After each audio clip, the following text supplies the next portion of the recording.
Ladies and gentlemen, boys and girls, lax rats alike, welcome back to another episode of the Crease Dive. Today is Thursday, March 5th.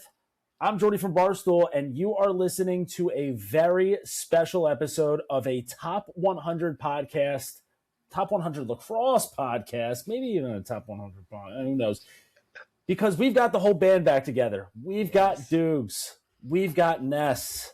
Boys, how the hell are you? It is so good to see your faces, so good to hear your voices.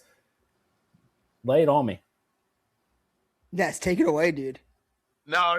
This is all you, Dukes. This is all you, brother. The people have been waiting to hear from you via the Crease Dive. So I'm great, but we're going to give the floor to Dukes. Dude, I'm great. Garden City, #1 team in the country. I know that I'm feeling mighty fond about that. Notre Dame, #1 in the country. So, I mean, it's looking like the spring of Dukes really quick. Nest getting absolutely bodied by Grok left and right. I know that we'll dive into that in a little bit. But today, we're looking on the up and up.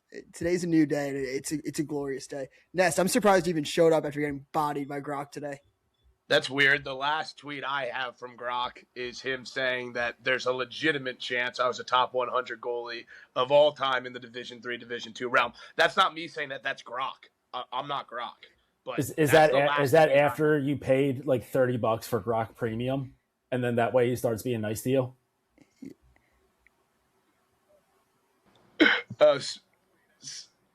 Sweet. I just got an Amber Alert as you were saying that, so didn't hear a word you said. Good. I'm being serious. Oh my God. All right. Well, hold up. Good Ness, start, what hotel room are you in right now, just so we can let people know that they can end that Amber Alert? Yeah, what's your coordinates right now? Yeah, it's room 605, the Hyatt Place, Austin, Texas. Like, if you have a problem with me coming, all right, we know where the kid's at. So, listen, I will say, Dukes, very happy for you and your Garden City. Where are you guys even? Are you like Crusaders? I feel like that rolls off the Trojans. The Trojans never fail under pressure. Okay. That's a sex joke. This guy, nice. This guy does a little penis and vagina stuff. I'm very happy for your Garden City Trojans. Also pretty happy for the Springfield Delco Cougars, reigning PA state champs. Not a big deal. But I will say, Ness, you're one, like the way to fight this off, and your lowly Chatham Cougars are all the way down at like 16th in public school rankings. Neither here nor there. But you're one way to fight off Dukes, just dropping his Garden City nuts in your face. He's been crusading against preseason rankings this whole winter/spring. Dukes is the #1 preseason rankings hater on the planet, and here he is parading Garden City being the #1 public school team in the nation before anyone's ever even practiced. Jordy, that's why people need to hear from you, because you're addressing things that just people aren't seeing. And, I personally wasn't thinking that. I was blinded by rage from the trolling from Dukes. But it's nice to know that someone else has a bigger brain in the lacrosse world than I do, and he's sitting right in front of me right here. So I do appreciate that. I do think I'm going to start spin that zone a little bit. But I just want to give a shout out to the Cougars, top 20 in the country. Maybe shout out the fellas back home, 07928. Like, that's not something that I'm going to hang my head on. So what, the Garden City and the Springfield get one. The Cougars are coming this year. If there's a public school national championship, they're going to be there. All right? Have they ever won the Tournament of Champions? What the fuck is your problem, Dukes? We're trying to get the boys back together, have good vibes. I'm giving you guys a nod. And you got to keep bringing up things. What happened in 16? And what are you going to say next? Does Cabrini have a game tomorrow? I'm dead serious. I'm very nervous that Summit, New Jersey is going to buy Chatham. Just like Villanova bought Cabrini. All right. Okay. That's where we draw the line. If someone were to take Chatham from me, it would. I don't know if I can say what I would do on a podcast, so we're just we'll leave it up to interpretations. But Chatham's fine. It's fine. It's not going anywhere. Dukes is if you hear groaning and some heavy breathing during the podcast, he's sweating out a Dayton Flyers basketball game right now while just shitting all over everything I love. So it's basically Dukes' like birthday. So Yeah. that. Dude, where are we was at in that howling. game real quick? Just so, because there is going to be some stuff that we get into this episode. That, 30 seconds. Okay, yeah, we're going to wait, and we're going to keep maybe shitting on Chatham a little bit, shitting on the stadium. Yeah, we're good. We're good. There's 30 seconds left. We're at the line. As we know, Dayton, they never collapse. Dayton's historically makes Dukes really calm, doesn't collapse. They usually win games when they're supposed to, and usually cry. And listen, if they lose, you can always hang your hat on the fact that they should have won the 2020 national championship if they had a tournament. So, speaking of 2020 national championships, I don't like to be the one to make it about myself. I never would be. But technically speaking, Cabrini should have the 2020 D3 national championship because as far as I'm concerned, we have the belt. No one won in 2020, so I'm still waiting for them to recognize us as back-to-back national champions. I think it'd be a nice little. I gotta say too, if we're gonna throw Cabrini a championship in 2020, I know that I had a ring slip right off my finger in D2 club. I know. The Tommies, the St. Thomas Tommies, did not want to play Dayton in 2020 in the national championship. They're the St. Thomas. It's Tommies? ridiculous. And I'll tell you this. Here's a little club story. The Dayton club lacrosse team, I wouldn't say that it was the most serious team of all time. A lot of like booze hounds, guys that probably like didn't even hit the gym, just like loved lax. The St. Thomas Tommies, they all played Division III football. And then in the spring, they'd play lacrosse. So these guys were just like jacked and in shape going up against us. Like we were doing like one run at the midfield line being gassed. And these guys were just playing like 45 straight minutes. There was club lacrosse. Dukes can't even get his penny on over his head. Barred out. Imagine being able to skip spring practice for football and all. Like the only thing you have to do, you just have to go over to Dayton and just beat the shit out of Dukes a couple times.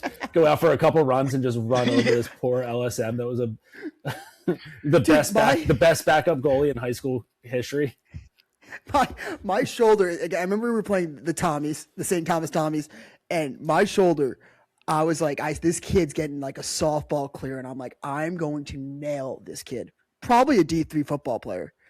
And I lower my shoulder, it just fucking pops out. And I'm like, oh my God. Like my shoulder right here just goes up and down. Like so fucked up. Haven't gotten it fixed to this day. It's great podcast. Shout out to Tommies. Shout out to just hop onto the YouTube. Speaking of ridiculous, like just lacrosse takes while we're finishing up this Dayton game, Cabrini had a team we played that used to run a clear where they'd get the ball and they'd yell Fortnite and they'd all huddle up in a pile on the other end of the field as if it was jackpot when you're little and they'd throw the ball all the way down the field. This is a real D3 team, Keystone University. They went 6 years without winning a lacrosse game and they finally won one in 2023. So from 2017 to 2023, this team didn't win a game, and we played them for 2 straight years. I think, and this was like the second best team in Cabrini's conference. I mean, they weren't, but like that's the type of teams we're playing against. I think they had 14 kids on the roster. I mean, Dukes' 6th grade lacrosse team in Garden City could have given these guys work. No disrespect to the Keystone boys, it's just Dukes' Dayton story. No, we can disrespect the Keystone boys a little bit, but it's just funny. Yeah.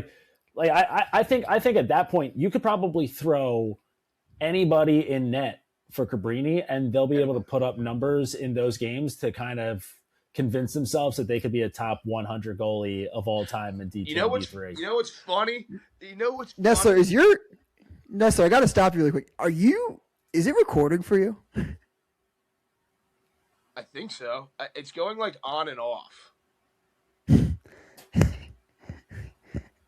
It says recording for me. It says 2 minutes. Oh, yeah, I have 9 minutes. Yeah, I have 9 minutes. Well, for anyone listening, this might fuck everything up. I'm not sure. I think it's because I got like a call, but it should be able to piece it all together. It'll probably be like I don't know. As long as you guys are recording, the pod's gonna live on. This isn't getting cut either, so if you're listening to this, just bear with us. We're fucking gritty guys. All right, let's hop into lacrosse. Yeah. Season 9 of the Crease Dive, and we are still figuring out how this thing works. Do you I'll feel tell you what, okay boys. giving Nestler? Do you feel okay giving Nestler the keys to the pod right now? Right now, no, it is. I don't really know how to equate it. Like, imagine those really just annoying, filthy rich families that like you buy your 16-year-old like a Lambo when they turn 16, and then the kid like just drives off and just crashes it right away. You probably know how it is being from a very affluent area yourself. Mm-hmm. I'm more of a gritty guy. We were getting hand-me-down Toyota Corollas, but yeah, it kind of feels like that right now. The fact that Nestler, I mean, this man is just frozen in Austin, Texas right now. He is he might as well be on 6th Street right now. But yeah, I mean, you kind of alluding to it right there. I hope that he doesn't cut out while we say this, but a quick congratulations to Matt Nestler as he will officially be given the keys to the kingdom for the Crease Dive, because this is probably it's not my last episode ever. I'm sure that I'll jump on with you guys at some point down the road, especially when it comes time for shit like further down the road, like the Olympics, if the Crease Dive or America even still exists in that time. I don't know where the current state of geopolitics is leading us down a path that way. But yeah, this is about it for me with the Crease Dive, at least as far as regular or even partly regular appearances go. For anyone who doesn't follow me, which I don't know if you'd be like listening to this show, if you maybe do, but a lot has happened over the past few years. And Jordy over here, confirmed 2-time sex haver, give it up to me in the chat, had sex 2 times. Turns out I had 3 fucking kids because of 2 times of having sex. So my life right now is just overrun by babies who need constant attention. I've also been dabbling in a little barbecue business. So starting that up, that's been taking up a lot of time, still doing a lot of coaching. So my days, the unfortunate part of life and reality is there are only so many hours in a day. And as much as I love this podcast, as much as I love you boys, as much as I love everyone who's ever listened, I do not have time to sit down over the weekend, watch enough college lacrosse to come on here and actually talk about it every week. So I would just be wasting a mic, and the time has come. And I do, listen, all jokes aside, I know his audio and his video quality right now is absolute fucking dog shit, but his heart and his brain and his takes, that's why we're giving it away to Ness. And Dukes, I know you're super busy with everything you have going on. You've also got the Pelkey show, so I'm sure you're kind of in and out of the Crease Dive, but you're still right there. I'm giving the spare set of keys to you because I know that at some point Ness is going to lock himself out and he's going to need to call you over, and you're going to need to let him back in. So, yeah. Yeah, I would like to hop in really quick. I just want to, on the sentimental note, I mean, I think that anybody listening to this or like any lacrosse creator owes you something in some way, even though you might not think it.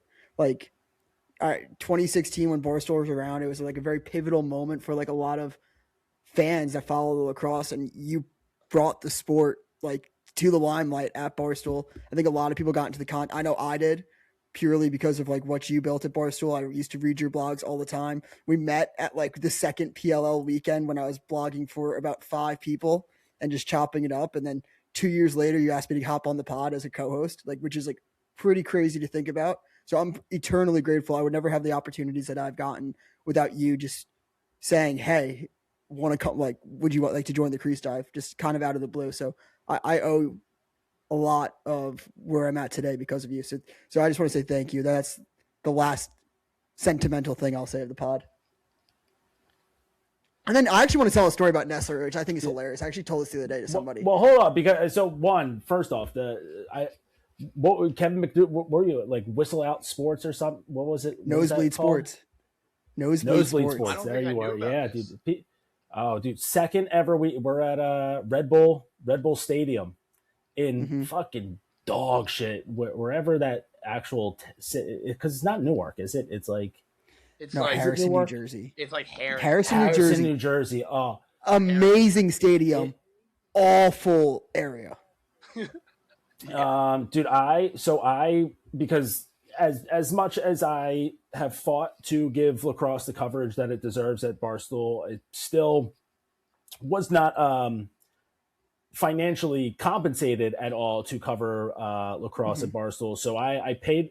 I had to get my own hotel to go to that weekend. So I was like, dude, I was at this fucking like La Quinta Inn right next to the airport, or right by this. Dude, I checked into the hotel, went to my room, immediately, like before I even put down my bags, turned out, walked back out to my car, put my bags back in the car. I was supposed to stay there for the full second weekend of PLL action.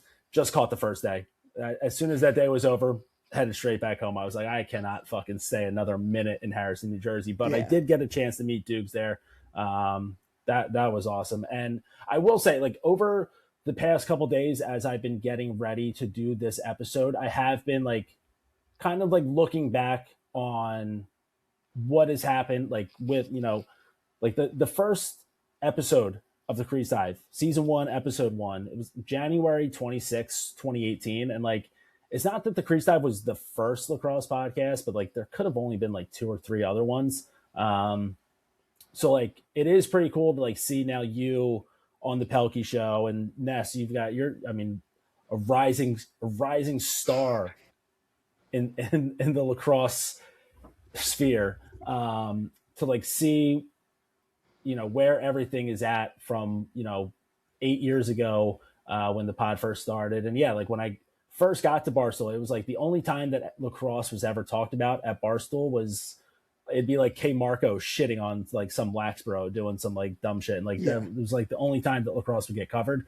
So, it has been like cool to like go back and be like, yeah, like I did give the sport the recognition that it deserves. And like, I owe so much of my life. Like, I think about this too a lot. Like pretty much everything I have in my life, I can trace back somehow. Like I have that because of lacrosse.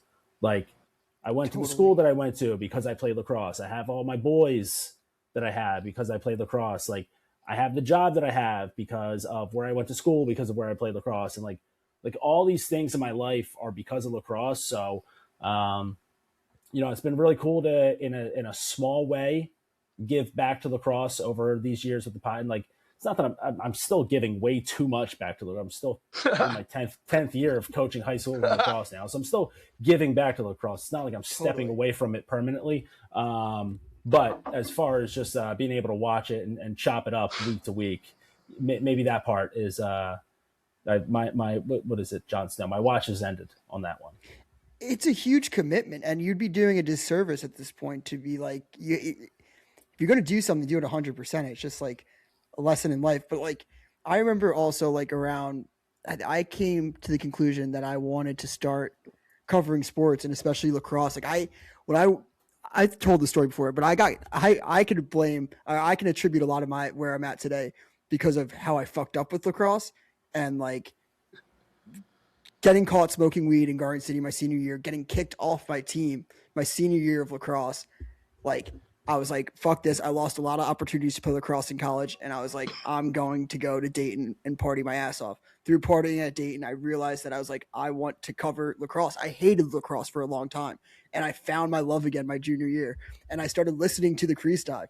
And I was like, wow, like Jordy really is like, and I was jealous of you because I was like, that motherfucker is doing exactly what I want to fucking do. And like, it's never going to open up, like in the sense of like writing about lacrosse, podcasting about lacrosse. And I was like, so jealous. Like, I was like, this guy's literally living my dream. And then to be able, again, like, it's surreal to like look back at all these episodes and then like the amount of heinous takes that like when I like people like I've had people come up to me at like Champ Series and they're like, any advice? And I'm like, a ton. But like, look at what I did the first 3 years and don't do it. But just we've had so many good times on this show. And like Nest, one of my favorite stories with you is when I met Nestler. I remember meeting this kid at Gia Mariano's apartment at like 2:00 in the morning, and this fucking big kid screaming and yelling at me about like Cabrini and how much he knows about lacrosse compared to me, and just fucking barking in my grill. And I mean, I'm chirping back, and I was like, I left. And I was like, damn, that kid was pretty fucking funny. And me and Nest always kept in contact, like here and there for like a year. And I'll never forget, which is so ironic to our relationship, Nest.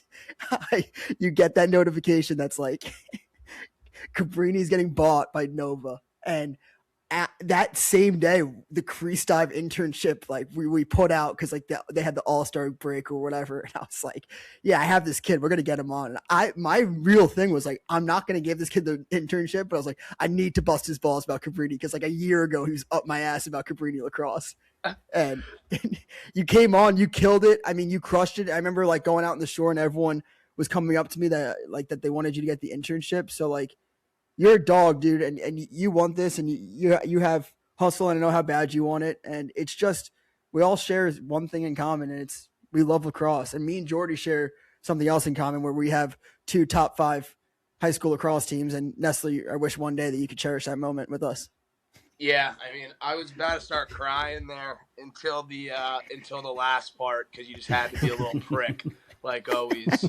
But on a serious note, like I'm super grateful for you guys. The combination of Cabrini closing down and me getting a look to come on and just chop it up, to you guys kind of welcoming me in and just allowing me to be a dickhead is really all I wanted to do. Similar to Dukes, like, just always being in Jordie's pocket, watching his stuff, tapping to the crease dive, seeing who he's picking. Like, I think when I was in college, I didn't realize how many people were tuning into the crease dive until I started doing the crease dive. And I started talking to more and more D1 kids. Like, dude, we were tuning in every week, seeing who people were picking. Like, it was so ahead of its time. And you look now, there's so many lacrosse podcasts, right? And I'm not even saying that like as a joke. Like, there are so many lacrosse. Like, I'm seeing a different lacrosse podcast or account every few weeks. I'm not talking about those shitty little burner accounts. I'm talking about the real people who are starting from the bottom and they're putting in the work and they just want to talk about the game or break it down. And I like truly think like you did such you had so much to do with that happening. Like Dukes was saying, it's remarkable. And for me to be able to come on and get the keys now, I couldn't be more, thankful to you guys. Just from the beginning. So it's been super cool. And I will make sure the Jordy legacy lives on and the Crease Dive legacy will for sure live on. And it wouldn't be where it is today without you guys. So I do appreciate you both. But Jordy, your stamp on lacrosse is going to be so much bigger than I think you give yourself credit for. And I do mean that. And if I have to change that, I fucking will. So Dude, your audio is so shitty. It's so funny. I think we've done this for like 2 years now, and it's been consistently awful. I'm on my phone this time. I do. Yeah, no, I have nothing. But that's what makes us a top 100 lacrosse podcast in the world. Is that it's not polished. There's no big wigs behind this one. It's Nestler on a phone in the middle of an Ambler Alert in Austin, Texas. Jordy, also, like I want to tell people, I want to mansplain to people really quick. When you're talking about like you didn't know if there was like there's 1 or 2 podcasts out maybe on lacrosse when you started it. It's like I think a lot of people miss the mark sometimes when I'm like, oh, I have a top 100 lacrosse podcast. They're like, well, is there even a 100 lacrosse podcast? I just like to explain to everybody, nothing gets by you. Like, that's the whole joke. That's the joke, man. And we've had some good times at the very least, we are a top 100 lacrosse podcast in like Eastern United States, without a doubt, without a shred of a doubt. It was. I would say that I looked at some numbers at one point. I think that sometimes maybe it was just me, but I'm like, oh, I'm saying Notre Dame by 5 to maybe 400 people max. and that's with the Barstool audio. Like this is with the Barstool push, 400 people. And I sometimes some of these numbers, sometimes that you see like the audio and how like I saw how many people listen, I'm like, oh god damn, like that many people think I'm an idiot. Shit. But you know what? That like I think that's because I don't know. I think that we've had a lot of really, really great episodes. I'm not going to say that we were the best at podcasting. No, but I think that we've had some really good. But I think like I don't know if it's different for other people or not. But like I feel like that's what makes this show so good is like the moment that I would press publish on an episode, and like as soon as I would put it out on social, in my mind that episode never had like the moment that I put it out. I'm just like, oh yeah, that's just like words that were spoken into air. Never happened. Like it was never like for obviously I always loved everyone who listens to the show, but I never thought of you motherfuckers at all when I'm talking. Like it's always just like I'm talking to you guys on the screen, having a conversation. I'm not thinking about any. So like, you know, am I going to put a coach on the hot seat every other week? Of course, because I'm just like I'm not thinking about previous Tillman takes that I've had, or I'm not thinking about Tillman having to email my head coach and I'd be like, why does this guy hate me? I don't hate you, Tills. I love you. I think you're awesome. You're a little strange. You're a weird cat. put him on the you're hot awesome. seat, dude. But Tills, Put him on the hot seat. brother. It's been a rough go for Maryland right now. Listen, it's I mean, what the worst start since '93? Yeah, dude. When Jordy was 1 year old. But yeah, till at the very least, seat warmers are on right now. It's preheating. You never think you're gonna run into these people, and then when you do, like me, and you got Nestle being like, dude, there's Kevin Warren right there. We're in the Hopkins box. I'm like, yeah, dude, it's Kevin Warren. Shut the fuck up. Like I'm a little bitch. I don't want to say hi to him. But I think one last story. You go. Little tip of advice to anyone out there who's starting a lacrosse podcast. You don't really have to worry about it as much anymore now that he's not coaching. But if Andy Towers ever gets back into coaching, don't talk shit about Andy Towers and then accidentally have to run into him at a PLL semifinals in Philadelphia, because it'll be the most awkward and intimidating experience of your life. I have something to say. Okay. I think this is the time to do it. Andy Towers, follow me on Twitter, shot him a nice message. Hey, thanks for the follow. Unfollowed me within a week. Here's a little secret about Andy Towers. He's played the follow-unfollow game with me like 3 times. So what's that about? What's that? Is that what's going on there? I've never. I think it's probably just to let you know that he's there. Hey, I'm here and I'm looking, I'm watching, I'm seeing. Oh, okay. Maybe I think I tweeted about Bruce Springsteen and he didn't like that. Yeah, I think I must have been like, hey, he's got some good. I follow him though. You got to keep an eye. On some people. I got my eye on him. I'm dialed in.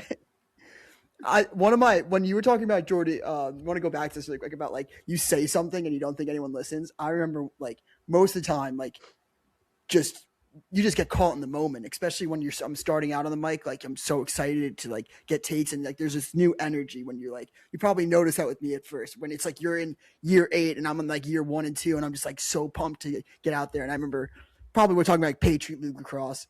I don't even remember talking about this, but some kid comes up to me at like Village Tavern out of his mind and he's just barking at me. Like he's like, do you remember what you said about Bucknell lacrosse? And I was like, no, what did I say about Bucknell lacrosse? No. He's like, he goes, you said that we sucked. I go, I did? I go, I don't remember saying that at all. I go, well, when's the last time you guys made the tournament? He's like, 2007. I was like, oh my God, you guys suck. And I just started roasting them. It was almost like, I forgot, like, I didn't know that I had this thought in my head. And the kid just reminded me, he's like, oh yeah, you guys do blow. Yeah, turns out it was a perfectly great take. Yeah, and then just my last point about content creators, I just was talking about on Twitter, so I just want to like kind of wrap this up with that. Is like we're in such a good spot, just in general. Like I'm trying to take this new approach to Twitter, where I'll accept feedback. Like someone kind of like came at me with like the Pelkey show being like those dweebs, and I had this thing like written out, and I was like, you know what, like let me take the high road for once in my life. And I came to the conclusion in this whole thread. If you're looking at Twitter, you could kind of find it, where I was just like, the sports that are this, like, even as content creators, it's not competitive. Like, it's so nice that like we have this many people that care enough about the sport that they want to spend like 2 hours, 3 hours, 4 hours in their free time to talk about the sport. As fans, you're so lucky where you get the options to listen to, be like, hey, I have a favorite, not podcast, a favorite lacrosse podcast. Like, different strokes for different folks. Go find what works for you. Like, lacrosse is like, I think everyone's goal is like, we like this sport. We love the opportunities that it's brought us. We all want to see it succeed to the highest level.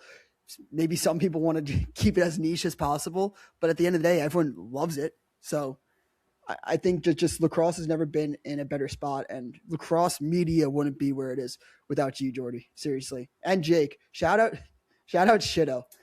Shido was that's thank you a lot for reminding me that. First off, quick shout out to Robbie O, for any of the OG listeners out there. Robbie O, original co-host, original guy to come up with the idea. I forget how long he was working at Barstool as like a 10 49 like Rob. just a couple months. Yeah, he was this. That's what he was referred to for people. Yeah, and he was there for a couple months, and he was like, "Hey man, I played. Oop, I'm frozen now.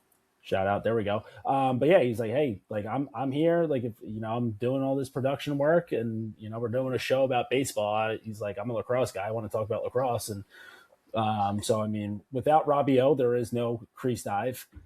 So shout out to Robbie O, wherever you're at listening to this right now. And yeah, Shido. I mean, what a like. Everything started with Robbie O. I think everything really got a chance to take off with Shido because of just the character that cat is. Really brought the little weirdness to the show just to spruce everything up, and then that all led right into Dukes, which then brought us into Nest, and this is where we're at. I mean, it's been a great ride, and I think the path has led us to two great dudes to take over the show. And Ness, I mean, again, you have my full faith. Like the whole entire kingdom is in your hands. I feel so confident about it, and you can do whatever you want. If you want to make this an X-rated show, you can go ahead and make this an X-rated show. Like, I will let you do whatever you want with the Crease brand because I believe in you. And he cut out. Yeah, dude, this guy. I wonder if he heard anything I just said. I was really. You nice have to like right the there. end of the show to change. He's gone. I mean, this is turning out to be a disaster before our very eyes. And just like that, Jordie is back. I am taking over full time. I cannot go anywhere because I don't know what'll happen if I leave. Nest, what happened? We're good. I think we're good. I'm back. Yeah, But You look and sound better. I mean, to be honest. I lost a couple pounds. Thanks. Jordy, I actually had this question for you. When we're talking about the good old days, and just with Robbie O, Shido, me, sometimes Nest, what was your one favorite moment doing the Crease Dive through all the years? Or favorite take, favorite moment, favorite like saga. So, all right. Well, so here's a fun little. So this is super early Crease Dive. We're talking, maybe a month or two into it, and so. I'm just a young Jordy at this time. I don't have any kid. I didn't even have a dog at that time. I just had my girlfriend and my apartment in the city. So I'm in Philly in my apartment, and I lived there with my girlfriend for less than a year. And Robbie O comes over to Philly, and we get Matt Rambo, and we get Colin. Or no, we don't get Colin Heacock over, but we get Matt Rambo over to my apartment, and he is able to like FaceTime with Heacock, who then also FaceTimes with Mia Khalifa while he's like sitting in a car. He was in Vegas. He was coaching a clinic in Vegas. So anyway, I have Matt Rambo in my apartment. We're doing a live show, but we don't know like how to do a live show. So we're just like all like huddled around laptop, like talking like this. And so he's over. Rambo's there. He's got Heacock like trying his best to figure out like how to connect. Basically, like Ness is doing now. This is 8 years ago. Now we're doing the same exact thing where he's like trying to figure out how to get onto this call with video and audio. Meanwhile, he's also trying to call in to Mia Khalifa, a huge Maryland Terps fan. If anyone forgets all that, I mean that's. You talk to kids watching lacrosse nowadays, they won't even know who Mia Khalifa is. She retired before they were even born. Abella Danger, the law student? Yeah. I know who she is, but I must have missed this tied to Maryland like sports or lacrosse. Oh yeah. She was a huge Terps lacrosse fan. Wow, good for them. Huge lacrosse fan. Yeah. I was big So sports she might gal. know who I am. I'm sure that she probably watched you lose to Salisbury at some point. Mm-hmm. What about when I beat him? Now what? Now ball's in your court. Balls in her mouth, actually. What'd you say? What'd you say, Dukes? Were you guys playing at home? Yes, we were at home. Yeah, I doubt your broke ass school could afford a streaming service at that time. Oh, you walked right into that one. But so anyway, so that's not the good part of the story. So the good part of that story, and here's where I hope that Robbie's not listening, is so we get all this figured out. We finish up our recording. We go out. I mean, Rambo at any point is going to be able to drink me under the table, but this is Rambo fresh out of college. This is 2018, so he had just graduated. So he's still a young buck. He can still go absolutely nuts. So we go out. It's a long night in Philly for Matt Rambo, Jordie, and Robbie O. Robbie O stays at my apartment. And, I wake up at, I'm an early riser. I get up at probably 7:30 a.m. the next morning, even after a long night. I walk upstairs, couch covered in piss. We had these couches for maybe 4 months at this point, covered in piss. I wake up, Robbie, he could not have gotten out of that apartment quicker. He just got up, was like, I'm so sorry. And he was on like the next Amtrak back to New York within like 40 minutes. He was like, I cannot be here when your girlfriend wakes up. I am like 5 to 6 months in with my girlfriend right now with the couch. And that situation terrified, like sent a shiver down my spine. And my pro comp there would be like, I have Nestler over for like a live stream and he pisses all over my couch. Yeah. And listen, it'll probably happen. It sounds so realistic. But yeah, so I mean, that was probably a lot of good moments along the, like a lot of really good guests. We've had a lot of really good, like you've thrown together those, the live show, like watching games, having people come in and out. Shido and I, we had probably the jankiest actual like live show ever at the first PLL championship. Yeah, I remember in Philly. That was just truly an awful production. That was we were put up on a stage with barely any audio. Like I don't even know if we had a speaker. I don't know what was going on. Like we were basically just screaming to a crowd of 15 people with Mark Lassini talking about soaking shots. So I mean that was like a funny moment. Some cool stuff. I wish that I was able to do more of the videos that I did the like the tryout with the lizards and the tryout with the machine. Like, but that was it was so much easier to do that. You guys have done a lot of good stuff with the PLL, but I feel like it was like a little bit. I don't know. For some reason, it just felt easier to get that done with like the MLL, who was like starving for anyone to come out and like do anything with them. Where, you guys have still done a lot with the PLL. So it's also just young energy. Like, when you're younger, you're just like, you're more willing to be like, I'll go to Albany for this stuff. Yeah. Like when I was doing it, you were getting settled. Like, it was only like 2 or 3 years ago that we were kind of like thinking about it, doing that stuff. I mean, yeah, it's a young man's game. Content is a young man's game. Yeah, it's hard to like. It's hard to think of like the tryouts. I couldn't really see happening like the goalie challenges are pretty easy. Like Yeah, 'cause they're to do quick. because it's like you could catch them right after like a practice. Maybe an But Ebug even, like, tryout. I tried to start. So yeah, I think that that's actually a good way to transition. Listen, I really appreciate you guys saying a lot of nice things about me. I've gotten some messages from people too, like once they've kind of pieced together what was gonna be happening with me in the podcast. So a lot of people have reached out and said some nice things. So I really appreciate that. But I do think good time to transition off to Nest, this Ebug thing that we're trying to get off the floor. Good call, here. Jordy. That's why you were a pro. You were a pro. Listen, I think it's a great idea, and I actually think that you are the perfect candidate to be an Ebug for the PLL, because part of what makes for anyone who's unaware, the NHL, every team would have an emergency backup goalie, and for the longest time, I think nowadays it's more of like an actual position, but like it used to just be like you had a guy who lived around the area of the rink who like at least used to play hockey, and like I mean the Toronto Maple Leafs had their Zamboni driver as an Ebug. Turns out he had to go in for the Carolina Hurricane and then like ended up beating the Maple Leafs. So but I think you're the perfect candidate to be an emergency backup goalie, because like I don't want to see some kid fresh out of school who's like still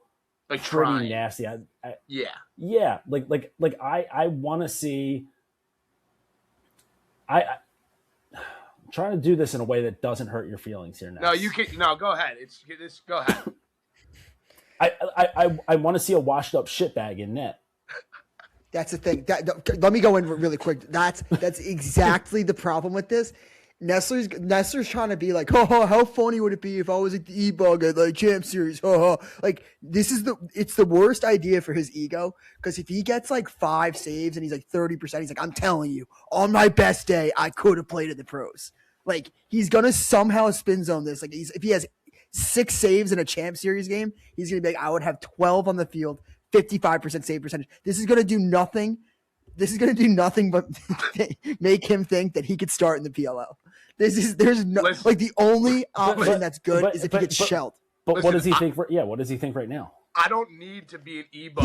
He thinks he could go in. He thinks he could go in and light it up. I'm just saying. I'm not saying I could. I'm just saying there's always a chance I could get so hot. So listen, I walked through this the other night. Like I'm sitting there, Chris Conlon's in front of me, right? Chris Conlon's in front of me. Chris, you're hot. I'm in there on the post. Chris, you're hot. Here, you're hot. You're going. I'm commanding the defense, right? I'm pulling guys around. Ideally playing for the Redwoods. Those guys are accepting me through the NCAA football league I'm in. I got TD Ierlan, I got Ryder Garnsey. I got big names backing me as a potential third stringer. This isn't about whether I can or cannot. It's a matter of if I can get hot. If I can get hot, there's always a chance. You just never know. But we won't know unless they give me a chance. Jordy, I like your analogy earlier. Nestler right now, and I can just predict this, he's probably like seeing Chris Conlon out in like Hoboken and just jawing his ear off, like making Chris Conlon like just finally succumb to the fact that like, yeah, Nestler, sure, like you could start in the PLL, like fine, stop spitting in my fucking ear and you could start in the PLL. Like, are you tiring Chris Conlon out for him to like admit that? Like, I know for a fact you've asked Chris Conlon if you could start the PLL. No. I have not asked him that. I have asked him how close I was to Liam Entenmann, and yeah, I was closer than I thought. And I will say this: I'm not running my mouth at the bar on Chris Conlon. I'm not tiring him out at the bar. I'm tiring his ass out on the paddle court. I'm running his ass on the baseline every day. Whoa. There is no fucking world where you're close to Liam Entenmann. Yeah, we got to go back to that. What does that mean that you're closer than you thought? So I said on a scale from 1 to 10, 10 being I am Liam Entenmann, I had him rank me on all goalies, like from the worst goalie in the world to Liam Entenmann, where I am on that scale. And I want your answers. Huh? Where were you? This was on the Crease podcast. We have video of it. So I want to know where you had him come on. You had him come on your podcast to then grade you on your skills as a goalie. And the last time he probably played with you was in 2016. The last time I played with him, I put a fucking ring on that kid's finger. He has to thank me for everything he has. He should be counting his fucking lucky stars he came across me. Oh, wow. I didn't know. Excuse me. I did not know that Chatham won the Tournament of Champions. This guy Dukes, man, he's got a way to get. If I was in Hoboken, I'd go find Dukes right now in New York. I'd take the pack and I'd beat his cheeks. Nestler, what was the answer? Well, hold up. So from a scale to the worst goalie ever to Liam Entenmann, like, yeah, the thing is that you're probably over a 5, right? Yes. If 5 is like the most mediocre lacrosse goalie ever, you're probably closer to a 5. Like, you're probably over a 5.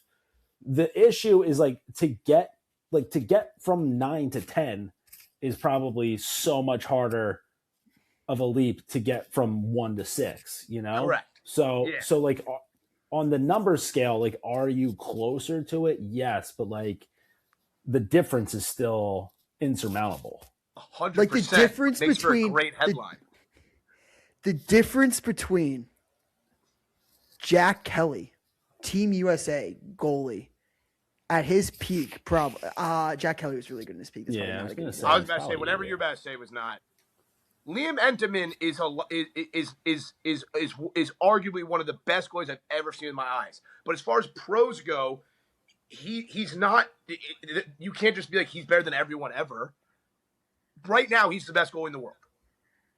Yeah, but like I'm sure, like Blaze is right there. Yeah, Dobson's right there. Like it's not like he's like the difference between. I'm sorry to throw in Colin Kirst here, but like the difference between like Colin Kirst and like Blaze Entenmann and Liam Entenmann, like there's a big gap between those. When you're saying and the gap between you and Colin Kirst is gigantic too. Like an inch, like giant, like an inch or two. Because, I mean, we're talking about Colin Kirst, right? The one that plays goalie for the Cannons. Yeah, really good. Like, really good. All pro, probably. Phenomenal. Lehigh and Rutgers, that on guy. the same page. Okay, on the same page.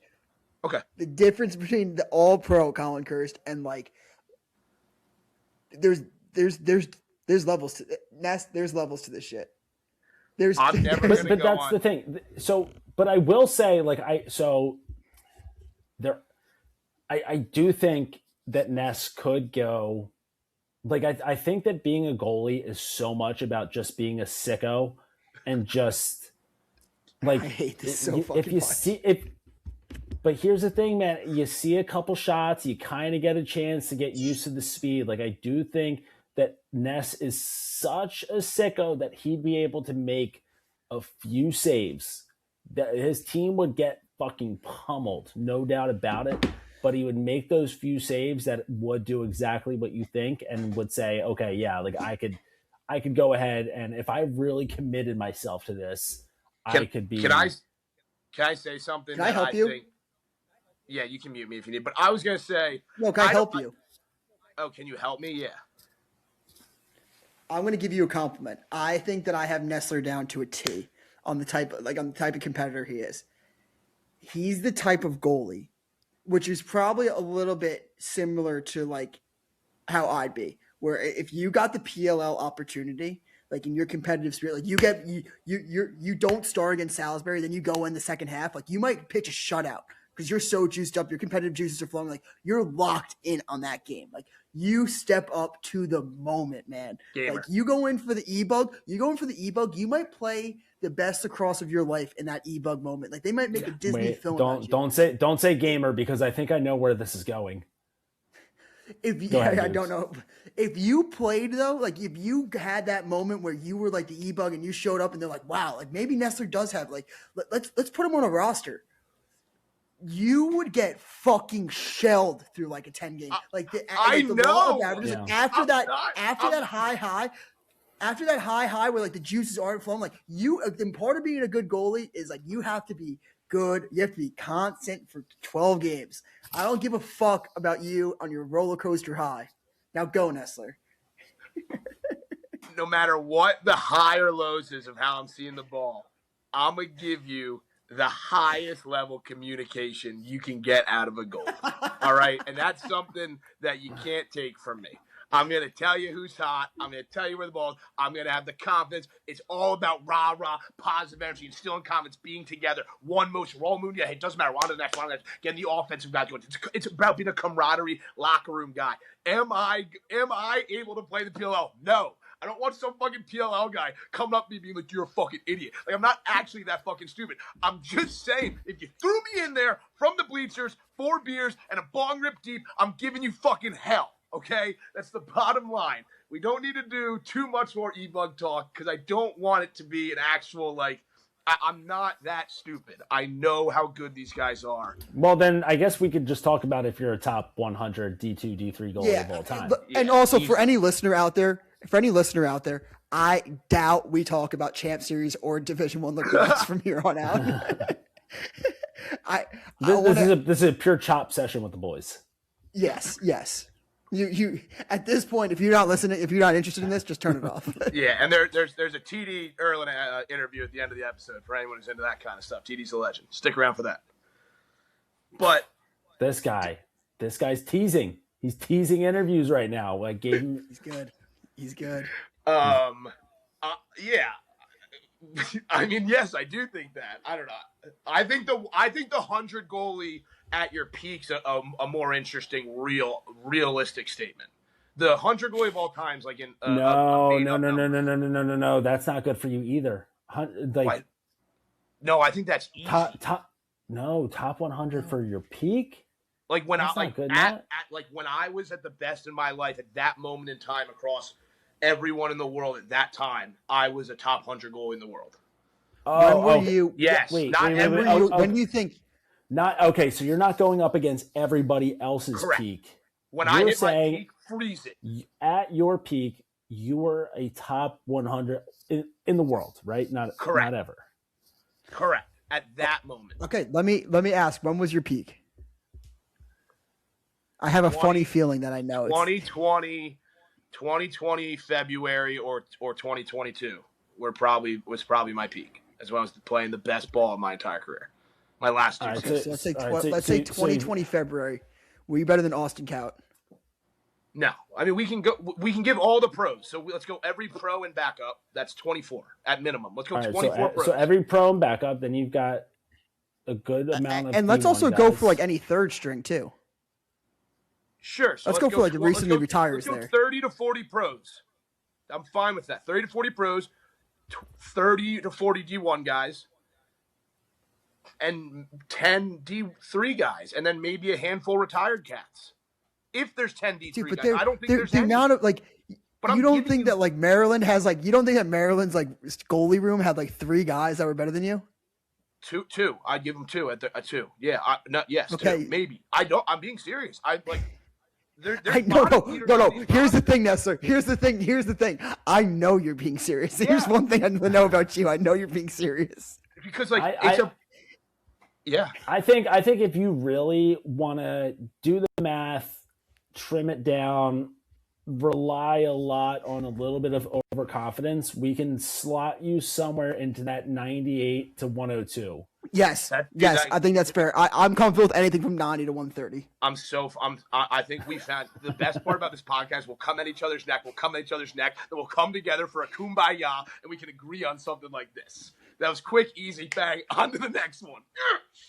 But you completely switched what it was. You said that you were a top 100 D2, D3 all-time goalie. No, that was Dukes asking that, and then I said yes. These are Grok really fucking that. Can I just read out for anybody? That's just listening to this podcast and might not be on Twitter? Nestler is just fucking tweeting bullshit, and I have to come in and be like, he goes, "What percentage of hand-eye coordination on the planet Earth do you think I fall into?" I'm being so serious when I say the top 0.5%, maybe even way less. Need to hear some thoughts. First off, Jordie and Nestler have got to play pickleball against each other or with each other to test this hand-eye coordination thing. 2, I tweet, maybe on a good day, you'd be in the top 0.5% of all Cabrini athletes ever. By the way, for anybody at home, Cabrini's not a school anywhere. And he said, if you don't think I'm top 35 million in the world, we're not boys. For sure, top 0.001% of lacrosse goalie talent on planet Earth. Yeah, now what, baby? I'm all about this new outlook on life. I said, where do you rank among every D2, D3 goalie that's ever played? His response, top 100, not a shred of doubt in my mind. Deep in my soul, top 50. I go, at Grok, is this true? Grok's response is so funny. Grok's response is, no, not even close. Matt had a legit D3 career at Cabrini. Freshman All-Conference, senior USA lacrosse honorable mention All-American, a few player of the week nods, and helped a championship level program. But top 50 all time among all D2, D3 goalies ever? Nah. Thousands of keepers across 50 plus years of D3 plus D2. That tier is for multi-time first team All-Americans, national title MVPs, record holders. You're a solid top 500 guy with the tape to prove it. Confidence is fun though. All right, hold on. So there's a few things. One, I'm willing to put my hand up. When you get buried, you get buried.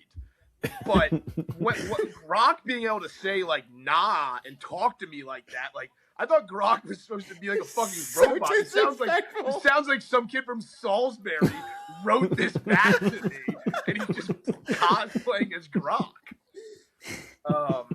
I went to war with Grok over this because I did think, although he brought up some good points, I did think he was leaving out that there is a chance that stats don't tell the whole story. Ended up cutting up 2 minutes and 55 seconds of high school football film to show Grok. And Grok has admitted I do have some intangibles and athletic gifts that he did not account for, and there might be a chance I'm top 100 of all time. But unfortunately, we can't measure that, which sucks. I know I am. The one thing that you are top 100 at is tweeting out high school football highlights. Yeah. You're easily top. You are top 50 of tweeting out your high school football highlights. Just good tape, man. Like I can't get over. Some people like play it off like it's a joke. It's such good tape. I do a little bit of everything. Like I fucking live in the backfield. It's insane. Like makes me so mad. Like, oh my god. For any ladies out there, I'm single. The best is when Nestler pushed back to him reading it now. It's like she's just like, hey Grok, do you think there's a chance that the statistics you're using do not tell the full story, and there's a chance that I am a top 50 of all time in this category? I want you to acknowledge that there is a chance my natural gifts are not being fully accounted for. Hey Matt, sure, there's always a slim chance unmeasurable natural gifts push you beyond the stats. Goalie play has an intangible side, but your resume, one USA honorable mention All-American, solid 2022 D3 rankings, stacks up well for recent D3, not against 50 plus years of multi-time first team All-American legends and record holders, blah, blah, blah. I get across thousands of top 50 all time remains a huge stretch. This is keep the confidence though. Nestler, I've never the speed at which Grok responded to me the first time, like I said, like at Grok, like I just thought it'd be funny to see the response. Elon's Twitter, I mean, for anybody that's been against Elon and like X, against that, it's not the old Twitter. It proved to be an absolute win today. An absolute win. There's nobody that's going to buy more X stock when that IPO comes out than this guy right here based on today's interactions against Matt Nestler. Just absolutely put on a poster. The speed at which I quote tweeted that to be like, this is the funniest thing I've ever seen in my life. An awesome, awesome day. An awesome day. Yeah. I mean, listen. I mean, the stats, yeah. I mean, I thought he gave me a couple good looks there. I thought he brought up some great moments. I did, yeah. I mean, Dukes has read a lot of the tweets, but for people out there, just know that I was going back and forth with Grok for about 10 more other tweets. Yes. Like, we don't have time to go through all them. He was trying to give him the Chris Conlon treatment, where Grok finally just gives in. And it's like, all right, Nestler, yeah, sure, you're top 100, buddy. And I actually, funny on that story, this guy tweeted at me, the same guy who tweeted at me last Friday night at 9:15 p.m. I posted a video of the Syracuse game. The guy tweeted at me, get a job. And I was like drinking a beer, just cracking up that someone else is drinking a beer on a Friday night at like 9:30. He's like, get a job. And just unreal timing. That guy comes back today while I'm sitting at my job fucking spamming Twitter about Gronk. He goes, "Is now a good time to tell you to get a job?" And I was like, I like a burner like this who's willing to commit to the bit a little bit. So shout out that prick, whoever you are in real life. 85 Madison Street, Hoboken, New Jersey. I'll be out front when I come back. I'm the chubby guy. Something just came across my desk. Oh boy. I haven't seen this. I see that Nestler saw this. Jordy, did you see Coach King is on Twitter and he goes, AI's thoughts. This is before that I did the Grok thing. He goes, AI's thoughts, still flattering to be considered top 1. This is what ChatGPT said about Nestler. It's like statistical reality. The top 0.5% of people with like that hand-eye coordination are like MLB hitters, NHL goalies. It just goes through the list of like hand-eye coordination. And he goes, and that's before accounting for millions of untested but naturally gifted people worldwide. It is extraordinarily unlikely that a random D3 goalie is in this population.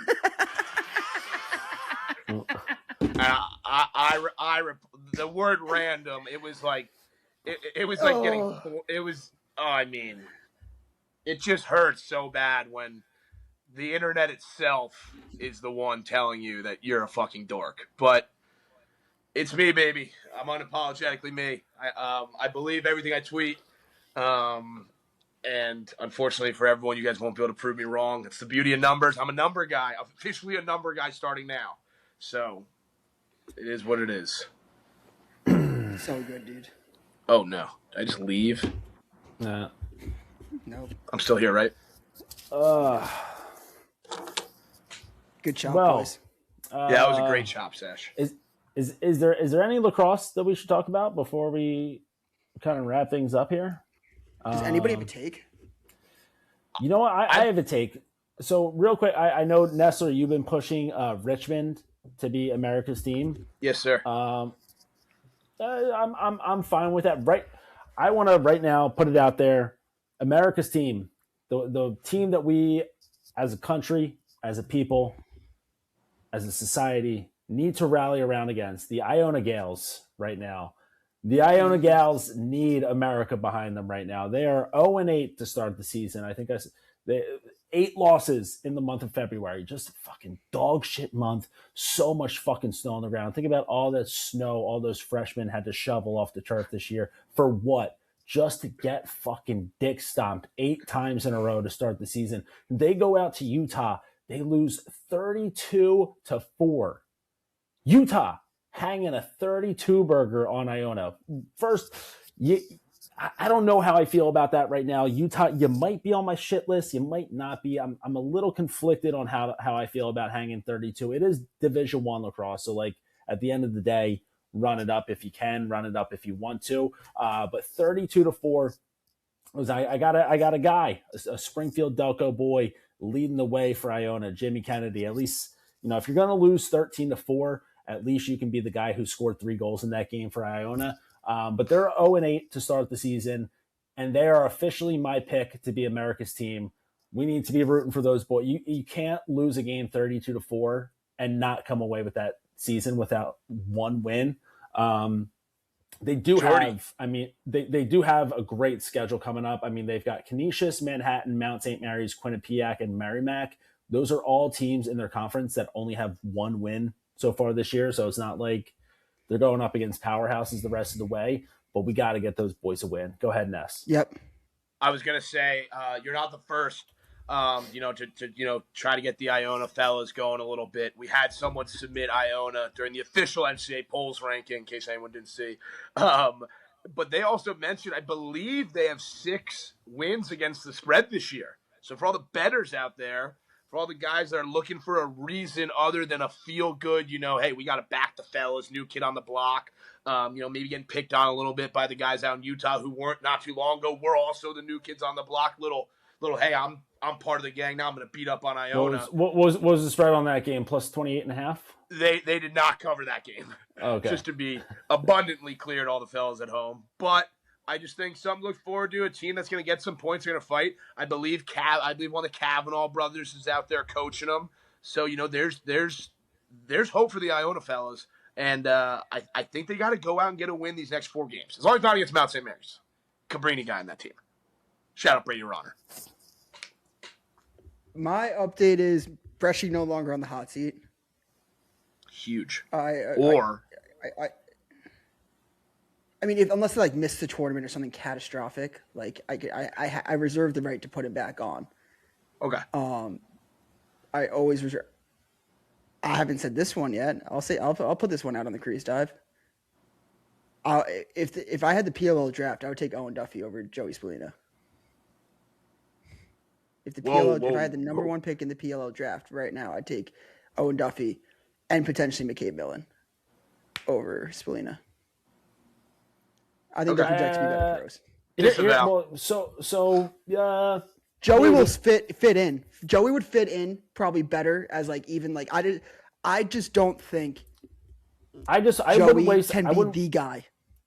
I wouldn't waste a draft pick on Joey just knowing that at some point, as long as his dad is GM of he's going to end up at the Red Bloods at some point.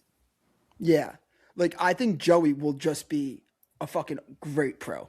Like, I think if you're going to spend the number one pick on a player, it's just got to be someone that can like consistently beat their defender. I think it's not like what Joey does is bad. I think Mark Millen could probably run for the mayor of Charlottesville right now. Probably wouldn't have been able to say that last year, but the Millen boys just dominating right now. Well, the young. Yeah, I mean the boys. Yeah. I'm not even gonna touch this one. Whoa! Brendan Millen, he's a freak.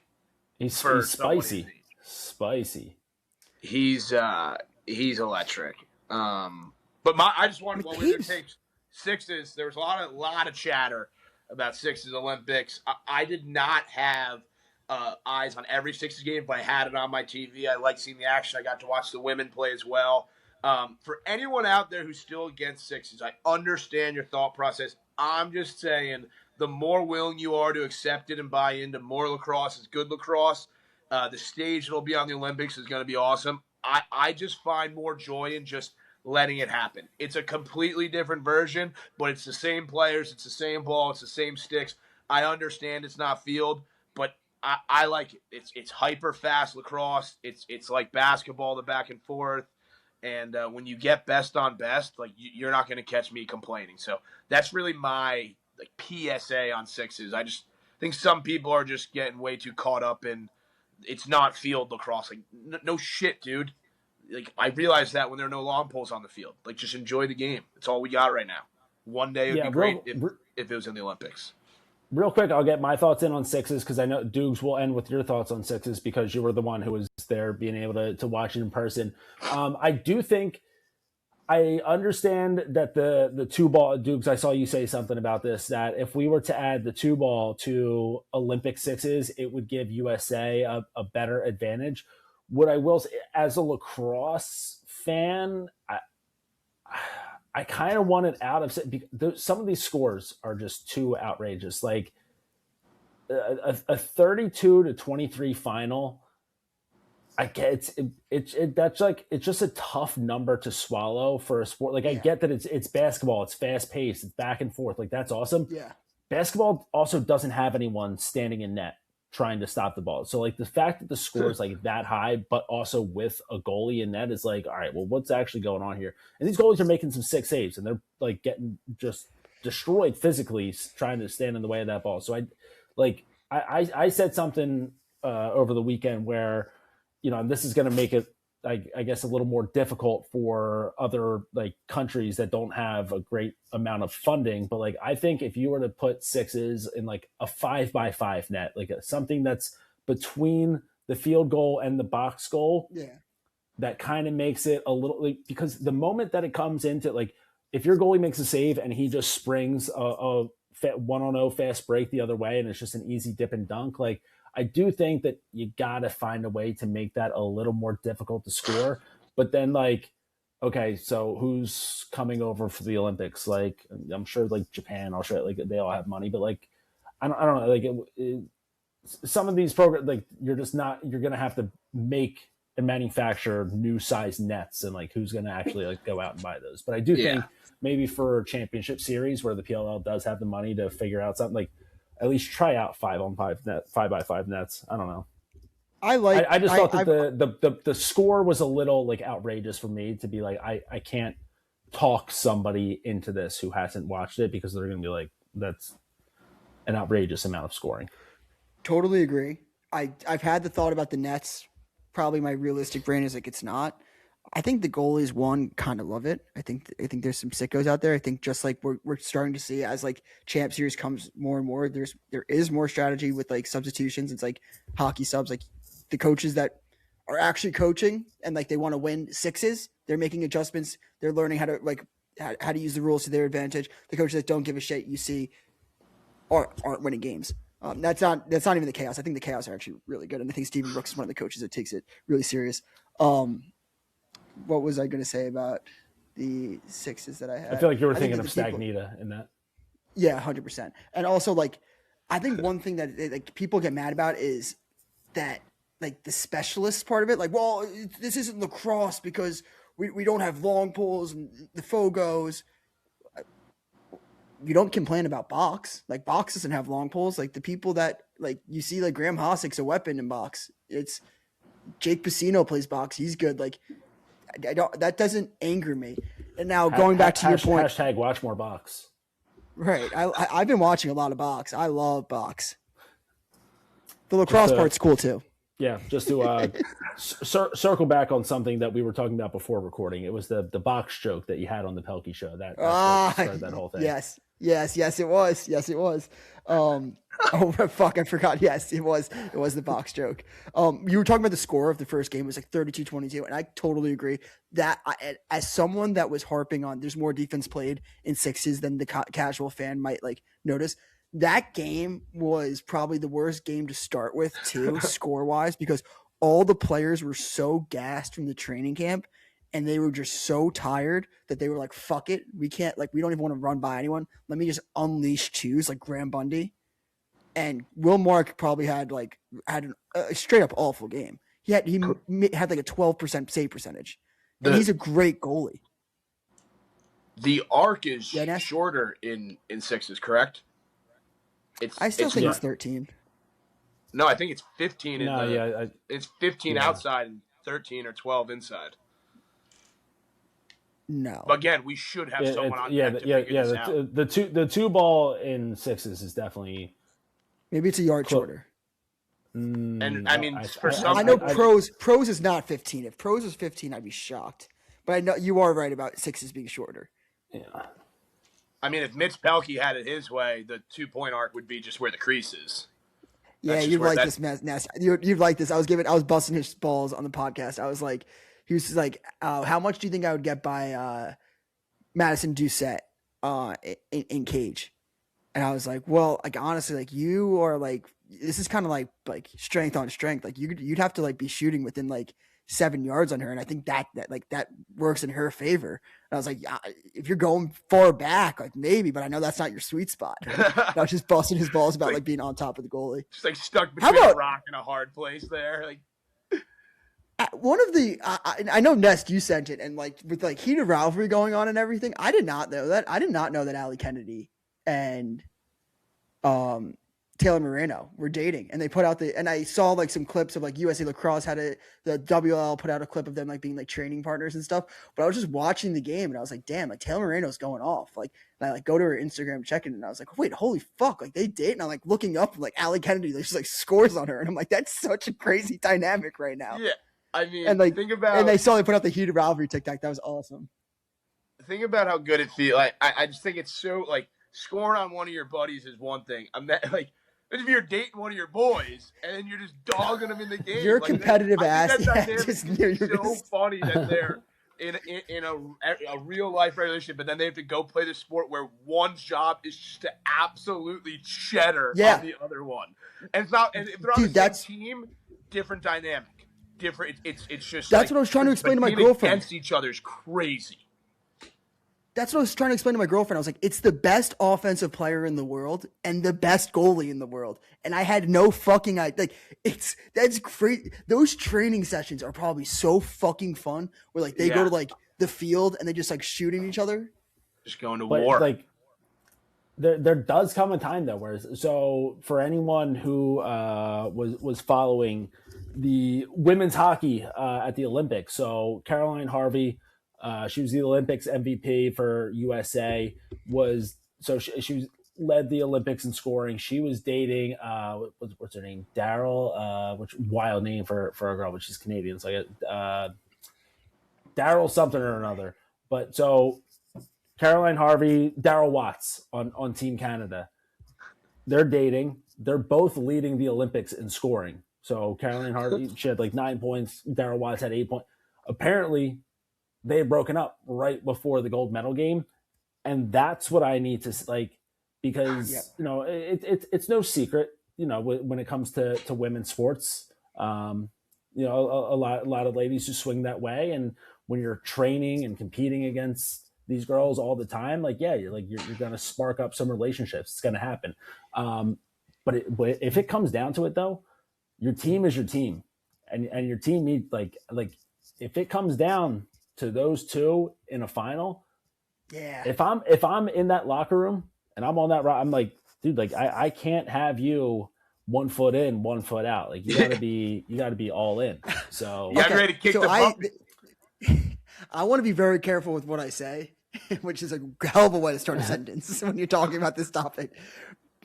But Allie Kennedy, in the video that the WL put out, she was like, I want Taylor to do well every single time that I'm shooting, that every time I'm shooting the ball, I want to score. Every time I'm not, I hope that Taylor plays great. And I was in my head, I was like, yo, that's fucking bullshit. It's like, those are your fucking sisters out there. You better want Taylor to get fucking lit up. Take a beating at home or some shit. Your teammate better put up a 20-piece on her ass. Oh. Yeah. I mean, it's women's crazy, but I think sixes is going to do astronomical things for the women's game as far as growing that push. Whereas I think a lot of people are complaining about men's sixes. I think a lot of casual lacrosse fans who might not get to sit down and watch a ton of 11-on-11 women's lacrosse are more entertained by the faster pace game of lacrosse. Because, I mean, women's and men's lacrosse is almost completely different. But I think the sixes part is really cool how they're the same. It's a lot more like hockey and soccer, where the rules are pretty standard between the two, and you just get to go out there and watch the athleticism be on full display. So I think that part makes it pretty cool. I would just love to say, we don't need to go nuts. We don't need to throw them in helmets. At the very least, let's put the ladies in some gloves and elbow pads, right? Let's let them go out there, and just go out there and be able to actually dude, it's nuts that they wear nothing. You can't say that either. The girls get pissed when you say put on pads. I saw a video of Jordy, you might get canceled on your last lacrosse podcast. I mean, what a way to go out. I saw a video of a women's lacrosse team asking what's one rule they would change. It was a high school team that was either a known national high school team or just a common D1 program. A name we all would recognize. And a lot of them just kept saying, I wish they'd let us hit more, be more physical, which I think in turn comes with having equipment. I understand why you can't be physical with the current equipment, but if you put on some more pads, maybe you can bang back. I don't know. I would love this. Sixes, they fucking lay the body. Here's the thing. Maybe the ladies they don't like hearing to put on more pads. There we go. Take a fucking hack right to that little bone that's on the side of your elbow. Yep. You take one good fucking cross check to that spot right there. You take one good hack to this spot right here where you can't feel your arm for the next 3 to 5 business days, and then tell me you don't want to wear elbow pads. Yeah. And also the shooting. So I love and they're going to do this on the 10v10 that there's no meter shots or whatever, free shots in the women's game. So it's a lot with you can use at the pros level, you just can't do the shooting interference. If someone's in front of you, shoot it. But Meg Carney took a 2-point shot and almost fucking nailed Abby Bosco in the head. And I was like, yo, that's where the helmet's going to have to come in. It's it's a ticking time bomb.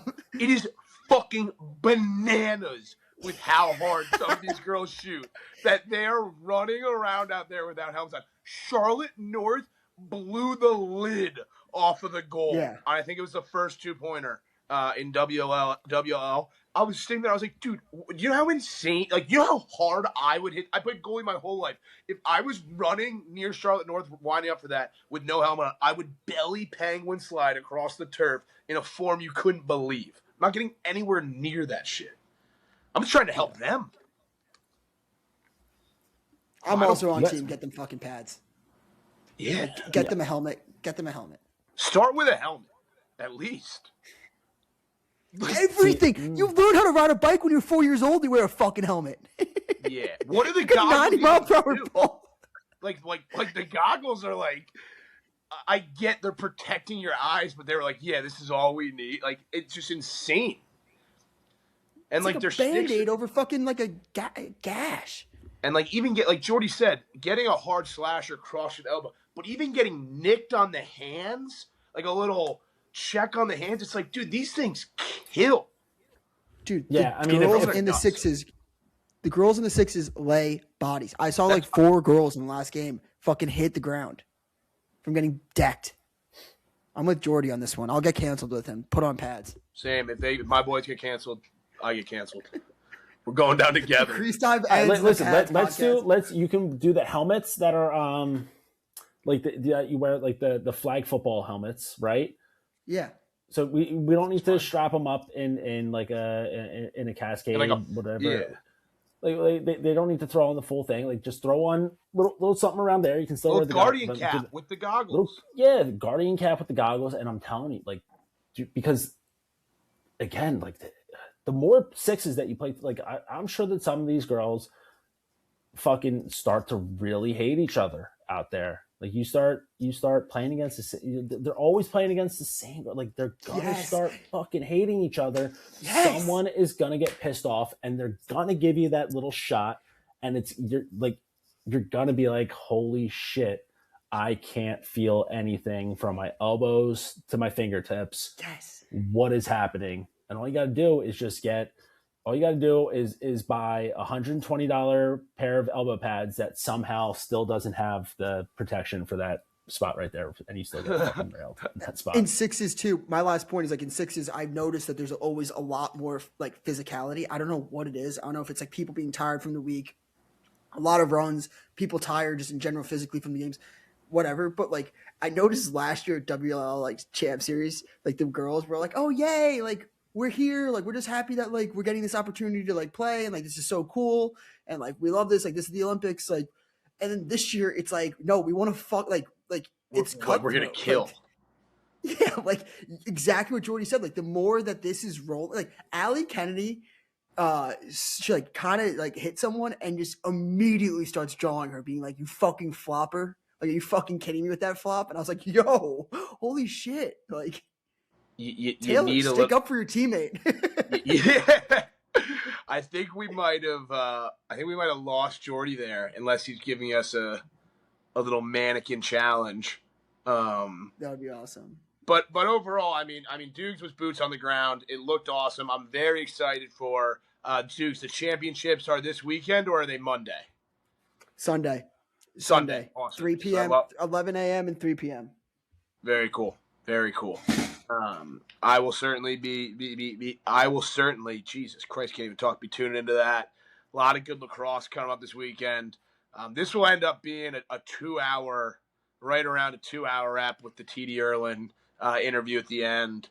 Not sure if we're getting Jordy back on. We'd love to get him back on for a send-off, but like he mentioned, it's not going to be the last forever, ever, but as an official stepping down, this was last episode when it's just me and Dukes here.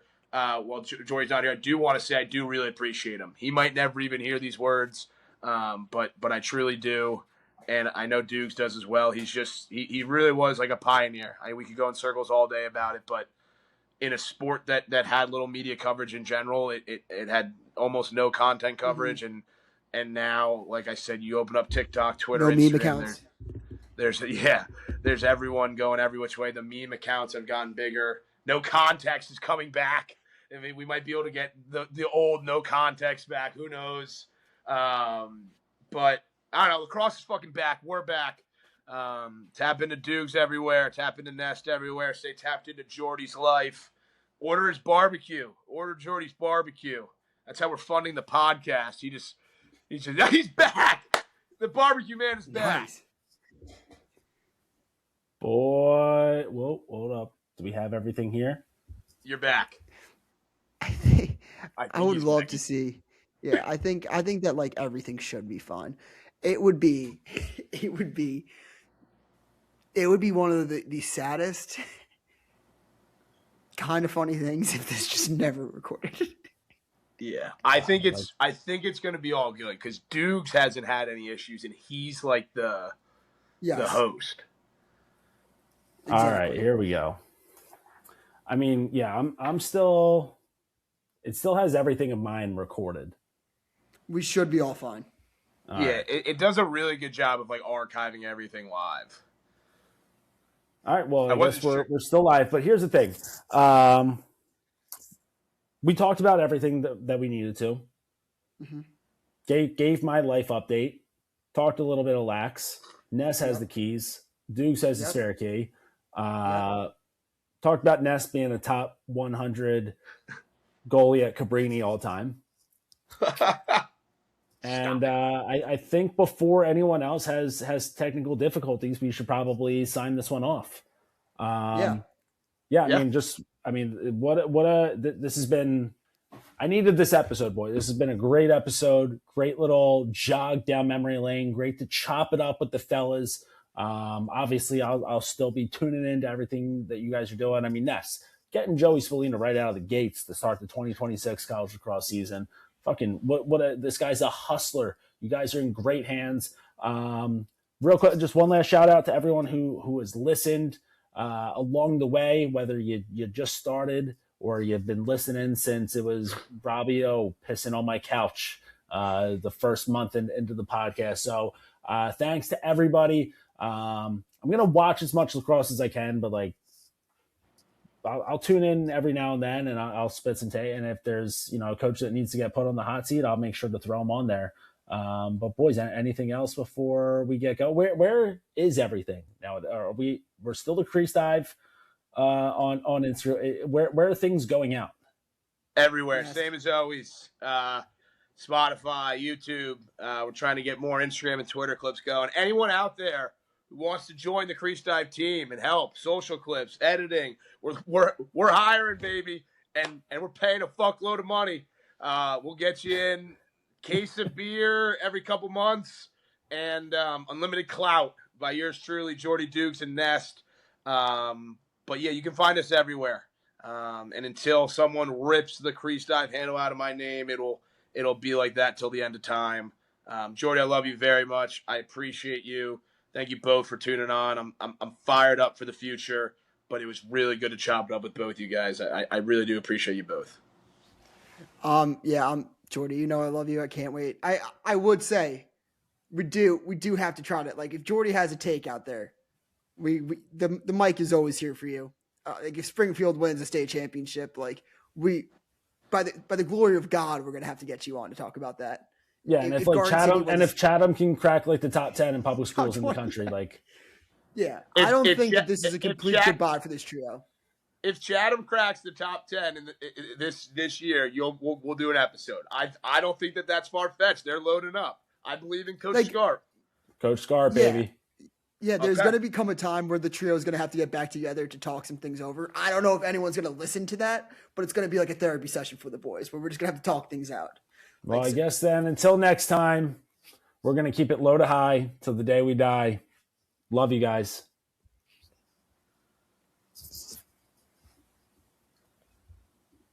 Your recording has now started.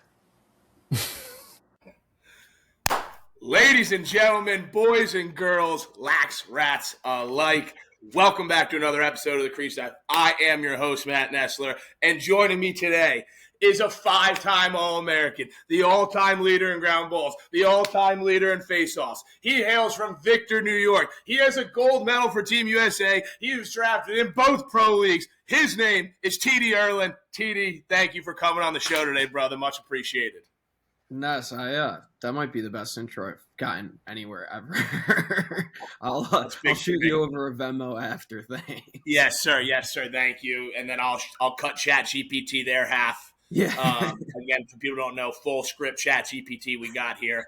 No, we're straight notes. I'm a pen and paper guy. TD knows this. After I showed him my in-depth analysis I've done on him before the interview, but I'm happy you're able to make it on. This has been like sneaky a long time coming since we've been in the NCAA league together. For people who don't know, you thinking, oh, TD Ierlan's on the podcast, they're going to get right into the nitty gritty lacrosse stuff. No, we're going right off the bat, NCAA football. That's how this came to be. So, TD, why don't you give them a little background on you and I, how we kind of have met in the virtual world? Yeah. So we're in this league. This is great plug for the league. Yeah.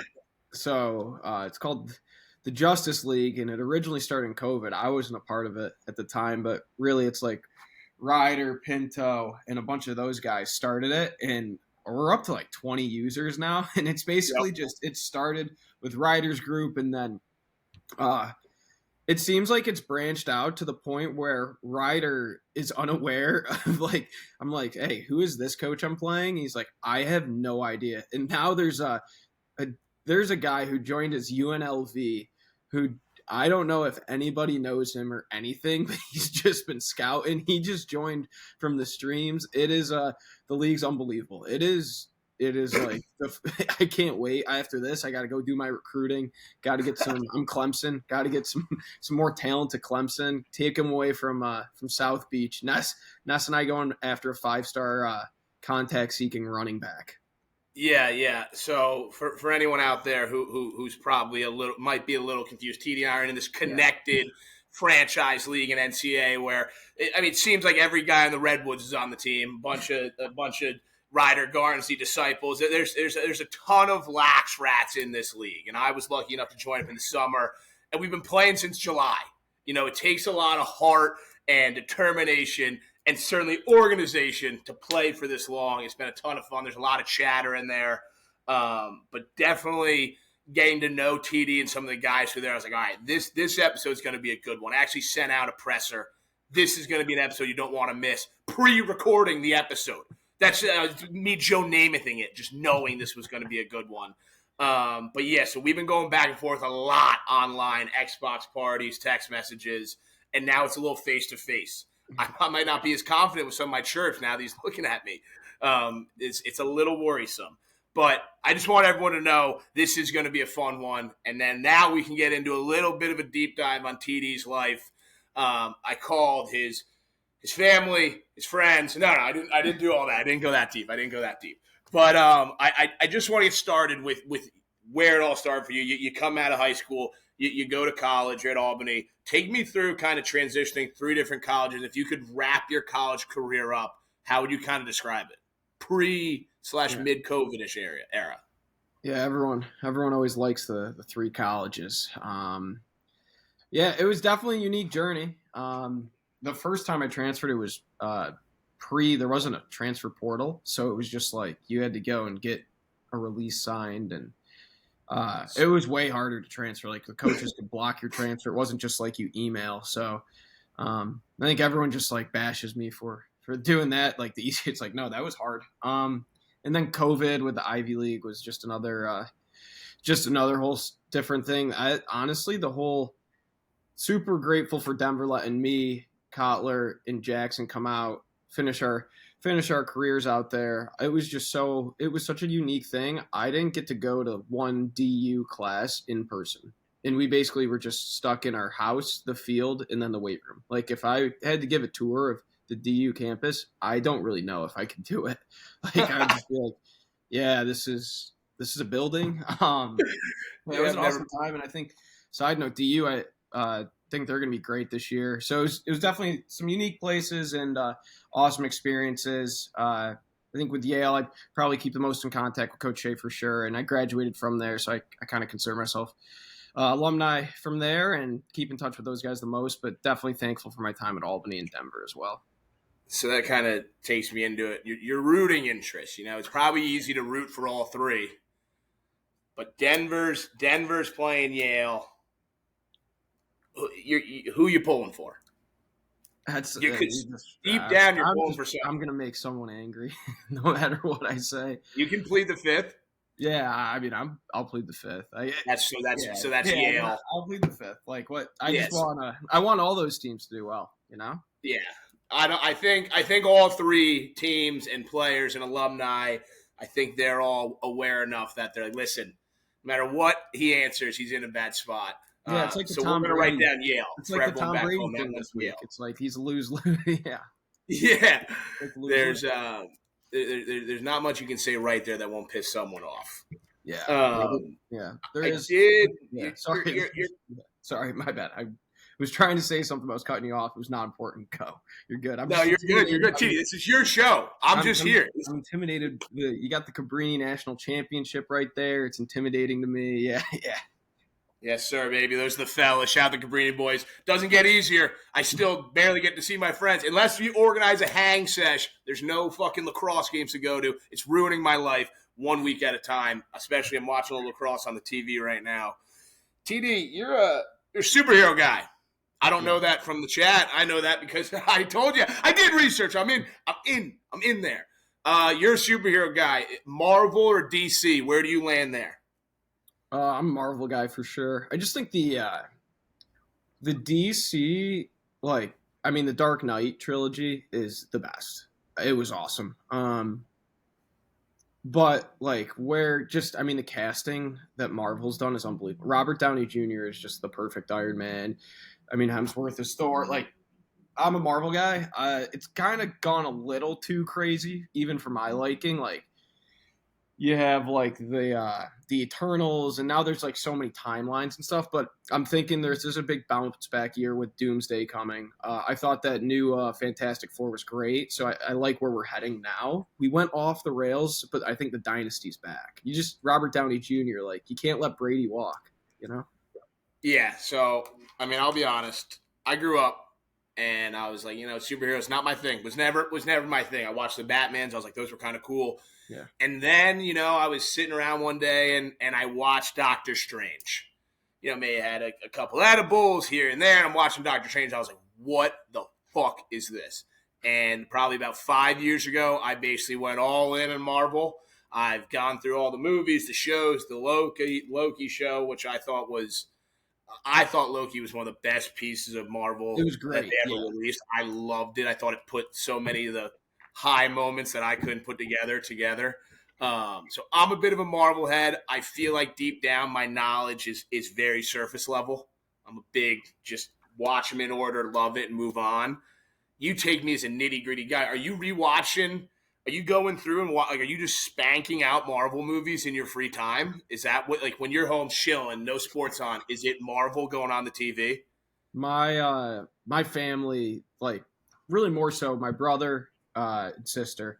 We during COVID we watched them all, and not even the order it was released, how it would be in the Marvel universe and chronological. Yeah, that's what I did. Yes, sir. Yeah, so I like it. Honestly, I'm probably closer to surface level than not, because with once you start adding, everyone, the superheroes they had for the original Avengers were the best, and then it gets a little confusing with. Yeah, I'm with you. Yeah, when they had because then there was all the studio issues with FX owned the X-Men movies but wasn't owned by Disney. Then they got acquired, so now it's together. But I think Deadpool was really funny, but then it's you had the Deadpool and Wolverine, and then they went into the that time warp world.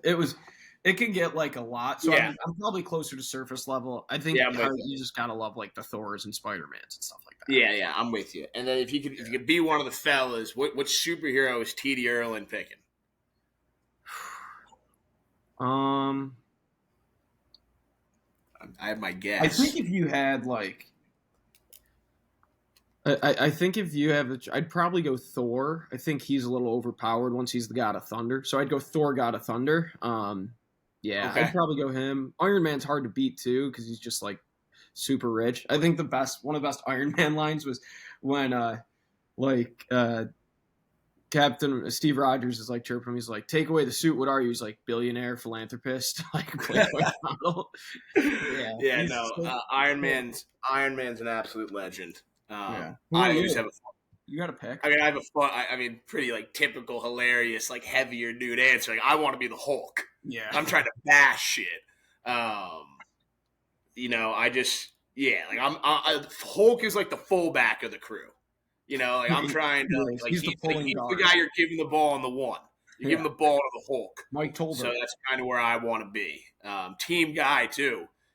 So that's where I'm at. You mentioned watching movies and shows and all the Marvel stuff. Someone told me, potentially one of your roommates a long time ago or a close time ago, you had a weird habit of falling asleep with the TV on full blast with the remote right on your chest, which led to a bit of a snuggle sesh to get the remote off your chest. Any comments on like what the deal is with you falling asleep with the remote on your chest, TV on 100? Is that like a put you to sleep type of thing? Or talked to Acello, didn't you? He's quick. Acello is quick to do anything, just to ruin my life. Essentially, he's the best, but I think he just lives to ruin my life. I also I definitely What'd you say?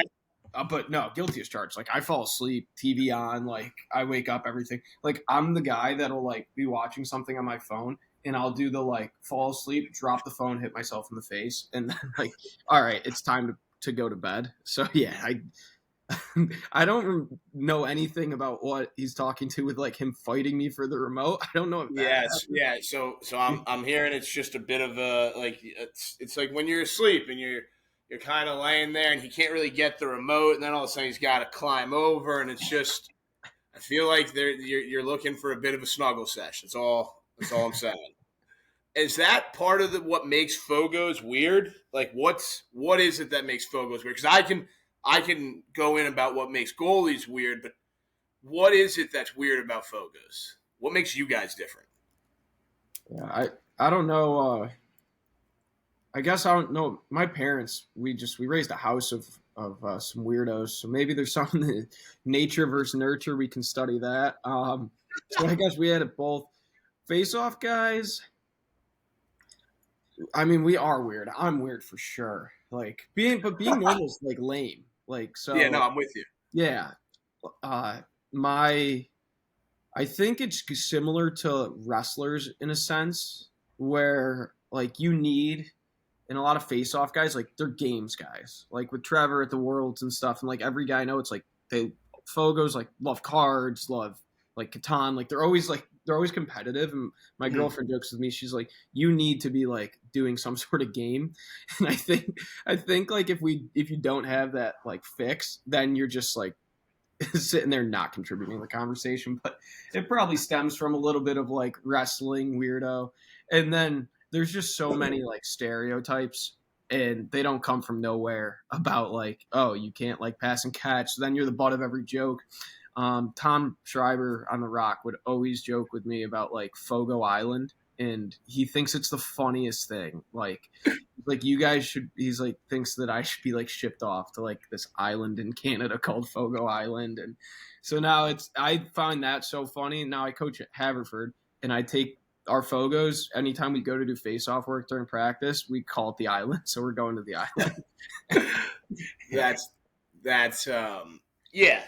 You're weird as hell, but so am I. So I think goalies are a little bit more just like in a world. So I always said goalies are like the lovable, stupid ones because they're like you're playing goalies, like just right off the rip, you're like, what, like when you break it down, like why do you want to do that? It's like it's kind of dumb. I just want to do it because like when I played goalie, like I was good at it and like we'd win. I hated losing.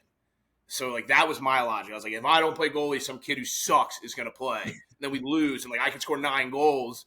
And then I'm just mad. I'm, like, 6 years old pouting or whatever year I started playing lacrosse. And so I think that's how I started, which I guess, again, is kind of stupid. But also team guy. But I always said, typically, there's no disrespect to Fogos. I love my Fogos. But I said, usually I want my Fogo to be a bit of an outcast. Yeah. And I want my goalie to be like the most beloved guy on the team. And when I say that, I mean, like, when I think of the best Fogos I played with, they were always they were in a different world than the goalies. You know, they moved differently, they acted differently, and they, in a way, I think that wrestler comment you made is so true. Where it's like it's almost a meatheadish position. In a way, it's almost like fullback. Like, you're just getting in there, bashing heads and going. And especially like the better and better you get, you know, to someone who doesn't watch lacrosse or know lacrosse, it looks like the same thing over and over and over again. But like, as no one knows more than you, there's so many little things you can do in a face-off battle, whether it's quickness, power, you know, strategy, you know, clamps, whatever you want to do to change it up, timing the whistle, not to like defense, offense. It is so cool to kind of watch that. And then goalies are just kind of like, yeah, man, like, we're just, again, I think we're just a little bit more, I say, dumber in a beloved way. I think you're so right. You guys are like, you're almost like panda bears. Like, just like let them be, like, just as long as they're happy. But you're so right. I think goalies, it's like, you're like the lovable weirdo that, like, if you win, it's like, storm the goalie. If you lose, like, just cast the face-off guy should just get banished. Like, that's how it's always the Fogo's fault. Like, there's no one. It's always the Fogos have way less grace. Like, a goalie is kind of like an unwritten rule. It's like, dude, you can't really rag on him because, like, he is kind of like we're shooting on him every day. Like, he's getting ripped on, like, kind of blows. Yeah. The Fogos, it's like, dude, like, what the fuck? It's like come on, like the goalie can suck, and it's like, yeah, you sucked, but your job kind of does blow. And the Fogo sucks, and it's like, well, you just sucked. It's like any other position. It's like, if you sucked, it's like, oh, well, you just sucked. The goalie, it's like, you suck, but like, I certainly don't want to do that. You're so right. This is my friend. He shout out to Stevens. He coaches there. But he jokes with like how my dad like coached, because he coached us growing up, and he never played lacrosse, but I think he never played like any of the sports we did. He just ended up being a coach. You just like show up one day, be like, oh, so he's a coach now. But he like, brother's a goalie, and like, this is how he parents him too. It'll be like, just let him be. Like, Chase, you can really do no wrong in your eyes. But then, like, and I think all coaches do this, a lot of them just like overcoach the face-off position, but don't necessarily know what they're talking about. I remember we were playing this team, Aquinas. It's like 14-3, just killing them. And it's like the third quarter, and I lost like one of like a few face-offs that game. They just long pulled it essentially, and my dad is berating me like, secure the ball, and I'm like, that is not like, thank you for, you're not giving me like a technique thing to do. You're just yelling at me to essentially win the face-off in a different way. So I think like coaches do that, and they're just like it's the biggest coach thing ever is there's a huge face-off. Everyone's aware. You got your face-off guy running out. It's like, big face-off here. It's like, oh yeah, you didn't think I realized this overtime face-off would be important to win? Like, thanks for all right, now I'm really going to try to win this. It was like shout out Steve Colford Cabrini. One of my games I was playing, I wasn't seeing the ball that well. And he yelled sometimes like, Ness, we need a save. I was like, oh yeah? Do we? Like, because what I was thinking was, I'm just gonna let all of them in, and we're just gonna fucking chill. We're just gonna be good. It is funny when coaches say stuff like that. I mean, see, Colfer, great coach. I know you're not listening, Colfer, but hopefully one of your players or someone tells you, man, that's what talked about you on the podcast. Colfer, love you, you're a legend. You owe me 100 beers. But yeah, Fogos and goalies, it's what I don't like is. I want to hear your opinion on this. I don't think a goalie's a specialist. Like I feel like sometimes it's offense and defensive player of the week, and then sometimes I see specialists and it's goalies or Fogos. Like, the goalie is there though is there's just like, you're out there the specialist part is like being an elite punt, is like Devin Hester. Like, Devin Hester was a specialist because he wasn't on the field all the time. If Devin Hester was a fucking 1,000-yard receiver every year, he would have just been a receiver that was good at kick returns. He wouldn't have been a specialist. And so, like, I feel like goalies, like, it's like you don't come off. You're there the whole time. It's kind of like playing quarterback. There's just one of you. There's usually multiple running backs, receivers, linemen. Same thing with attackmen, defense, midfielders, Fogos. Like, and so I don't know. I don't think a goalie's a specialist. I was curious if that ever popped up in your brain. I think you're definitely onto something, and I think in sports when there's only predominantly like one of that position that plays at a time on the field, like look at NFL quarterbacks, they're just like they're in a separate, like even the awards, it's like you have your offensive player of the year, the quarterback plays offense, but they're not eligible. But the NFL MVP solely just goes to the best quarterback. It's basically just the best quarterback. Yeah, so I think anytime there's one position, people just lose their minds and don't know what to do. Because I think when it gets to the specialist side of it, and you've probably seen it, like there's some goalies, and it's so when it's individual, it's so stat based. But like Blaze Reardon does like an unbelievable job. It's like he outlets to start transition, and like the difference between clean saves versus like rebounds you give up. So there's and come out of the cage, get ground balls. It's so tough to like just pigeonhole it into like a specialty. I think it's just when there's like one position of it in sports, people are kind of like, all right, you guys just go do whatever it is. And I think that's pretty fair. Speaking of goalies, I'm a goalie. Your brother's a goalie. I have a weird feeling that your brother thinks he's better than me at goalie. Do you think that he thinks that? Chase thinks he'll say he doesn't think. He thinks he's better than me at face-offs. So I think like nothing. I respect the hell out of that. Yeah. This is not even remotely related to your question, so I guess I'm just going to take it. No, we're good. I mean, it's actually a pretty all-time like troll by him. So upstate New York, there's good players, and it's public school, so some teams are really good, and then some teams aren't that good. So I was gone. It was his senior year, and they're playing this terrible team. And I took a bunch of face-offs. Obviously, you lose a bunch in high school. So my brother, when they were playing the worst team, like these kids couldn't like walk and chew gum. He took one face-off and he won. So his career face-off percentage is like 100%. And he like will just ride with it forever. Like we won a gold medal for the World Games, and he came and like he had like a picture of his stat over like mine and like the career leaderboards or something. He like put that over the medal. Like it was all time troll by him. But I don't know. It depends where you're talking though. Chase, like maybe in a PLL setting, he might have the edge, but like you down at the shore, like you got to play. Yeah, it's fair. That's fair. Yeah, that's fair. I guess it does matter. I think I'm self-aware enough to give him the nod in the PLL. It's like stylistically. I still don't like the idea that he might think that. That bothers me. I want to be the best. My career's not over. I haven't fucking retired. That was sure that was washed. No shot. I mean, I give him 7 beers and a trip to the Cabrini tent. He's not seeing The Rock like he is on a Tuesday when he's dialed during the season. That's for sure. So I'll take him there. That was awesome. That's funny. You mentioned the 100% stat, which is funny. Me and one of my really good friends, shout out my buddy Hayes. He actually snuck on our team bus after we won the national championship. He was a Richmond football player. Took the team bus with us back to Cabrini. He was in the locker room with us post-win. We gave him a shirt and a hat. No one batted an eye. All the players knew, but the coaches didn't bat an eye. I don't even know if they know to this day. Yeah, coach. So we won So we won at the link, and we're in the locker room. And our coach basically, so we're in the lock. He didn't come into the link locker room. We're in the locker room, and you got to bus home. And our coach basically, at the end of every game, obviously, you make sure everyone gets on the bus, and you go home and you do the count.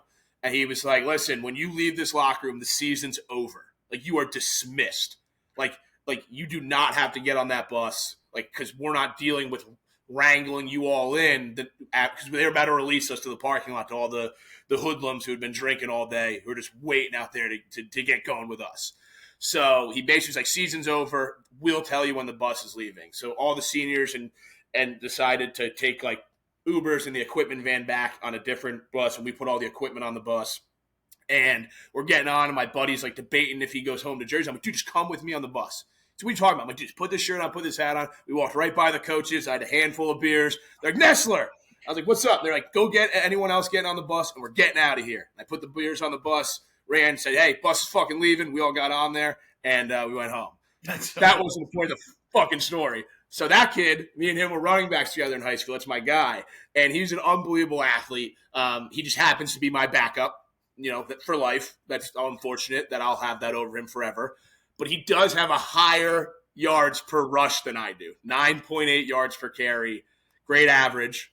It's unbelievable. Like I say to him, when you get the ball 300 times, 400 times, it's hard to average 10 yards a carry. I'm not Derrick Henry. You get the ball time a game. Nah, he was unreal. He was unbelievable. But you saying that about your brother's just you'll be 45 at a Thanksgiving. He'll just be like, yeah, I mean, all the accolades in the world and still doesn't have a better face-off percentage than I did in high school. That's a shame. He's just like transitive property. I'm better than you in every way. Yeah. He's like, I basically, if I have a better face-off percentage, I could have done all of those things. Yeah. You might need to hop in goal. You might need to make a save in the PLL, get the last laugh. I know. Find a way into that crease, just one save. But if you get cheesed on, then you're fucked. Because then you got to then you're at 0. And now he's got both on you. I mean, he really just, I'm not going to make a save. Ever. You never know. You never know. Yeah. We'll see. It's just body positioning. Yeah. I just got to get hit. I just got to get in the Especially way. with you tell Conlon to slide the right time, you'll be all good. Yeah. How's your dog, Rupert? How's Rupert doing? Rupert's the man. You want to see him? Is he hanging around? Oh, he's always hanging around. Might be now. What kind of dog is it? I was told to inquire a little bit about Rupert. Oh, he's King Charles Cavalier, 18 pounds of muscle mass. He's an animal. You said Cavalier? Yeah. I know a Cavalier. I know a few Cavaliers actually. R.I.P. Seriously, the real Cavaliers are dead. The Virginia Cavaliers are still playing. Yeah. But the real ones are dead. But Rupert, he's the man. My dog, but my girlfriend basically made the decision, and I was like the 8th person to know we were getting a dog. I'm out coaching, trying to provide for her, and then I just get a text after. She's like, "Hey, I really want this dog. I think it would be great for us to get yada yada, but no pressure. I'm already have a name picked out, told my parents, my best friend, my siblings, and." I've been messaging the breeder that we're going to pick him up tomorrow. But don't worry, no pressure. I'm like, oh, yeah. It's all good if you want to say no. You don't have to say yes here. You just break my heart and really let everyone down in the family. They're really excited. Yeah, you'd be known as the guy that didn't want you're almost like, I don't know if you're a Friends guy. It's like when Chandler people find out Chandler doesn't like dogs. And they're like, you don't like dogs, and he just gets ragged on. I might start spreading that on Twitter. TD Ierlan hates dogs. Yeah, I mean, it's like, yeah, no pressure, but if you say no, you're probably just not getting my parents' blessing ever or anything like that. It's like, oh yeah, really backed me into a corner here. Yeah, this is a real tough one. You got a full team of Fogos versus a full team of goalies. Who's winning? All right, do you have these goalie sticks everywhere and face-off sticks everywhere? No. Everyone can use, your goalie is wearing your Fogo's wearing goalie equipment with a goalie stick. Our goalie face-off guy has a good Fogo stick and everything. Not that. I think I'm probably taking goalies just because, if you guys just sit in a zone. That's just going to be a nightmare for the face. I can't see Fogos picking apart a zone defense. That's what I'm kind of cracking up because every face-off's going to go to the Fogos. But then it's basically the goal. It's basically all right, well, now we get to watch the 6 Fogos get to just run a full 80-second offense. And then if they lose it, then we get to watch the 6 fucking goalies run a full 80-minute offense. This might be. But you could have Blaze muted. If you get Blaze that, that's huge. I sneaky think goalies because your whole career, after you're done, you're just shooting on goalies. A lot of goalies I know are sneaky, good shooters. Yeah, so I'm not trying to toot my own horn, but I've put up more shots the last 5 years giving lessons than I did my entire 16 years of playing lacrosse. I'm putting up so many shots on these kids, just hundreds and hundreds and hundreds per lesson. It's there was a time where I was giving 5-6 lessons a week And I'm like, dude, I was clearing thousands and thousands of shots. And then I went out and played a men's league. I was playing attack. And like every now and then I have a good shot. But I was playing like college goalies, and they were still just they were just eating that up. But I think we might need to see if we can set something up. A Fogo, like maybe for one of the shootout for soldiers. I know they did like an all goalies game. Where they just had everyone use goalie sticks one year. Which I saw a video. It was actually hilarious. I think too, as it gets older, the age favors the goalies, because it's like if you go slightly retired goalies, then they've all been given lessons in shooting their whole life. Whereas if you do younger, usually the face-off guy is just like your best athlete that plays two ways. So like younger, we probably have the advantage, because and then once it starts specializing to like, all right, like, you're the guy that's like the weird guy sitting on the corner. Like some coach just threw you a face-off guy. Like that's when we'll have a problem. And that's when it starts to change. Yeah, well, I'd love to see what Vegas would set the line at. I mean, I'm obviously back in my tendies, but like, I think it would be such a sneaky good game, because both have such advantages in such different parts of the game. And then like the offense versus defense is kind of like, it's really going to be like who can play better. The issue is like the goalies don't have to play as good of defense. Like you said, they can just sit in that zone, let the Fogo shoot from the outside, and sit in a zone and like you just do a Buffalo Bandit style where you just pack maybe a couple guys into the crease. Like I honestly think you could. You're onto something there. It'd probably just be the areas like of concern who played less bad. Like less bad in the concern. Yeah. Oh, I asked you about your brother already. Garnsey, is it true that Garnsey tried recruiting you to go to Notre Dame back in the day, and there was a bit of a snub there? This is I think I was just in like a tough spot. But it was very funny. Krantz and him were trying to recruit me to Notre Dame, and we had some DMs, and I think it must have just got lost when I decided to go to Yale, amongst all like the Kevin Durant slander and like everyone just telling me I'm a terrible human being, more or less. So it just got packed down. And so then when we're on the Redwoods 6 years later, I think, no, 4 or 5 years later, whatever it was, we're at a bar after a game one time, and we go and we were talking about that. I was like, hey, like I remember this, and they're like, we had remembered this so long, so we went back to the DMs from like 2018 summer, and I just like did not respond to the last 3, and one of it was like Krantz being like, just gonna give this one last plea here, like just shoot.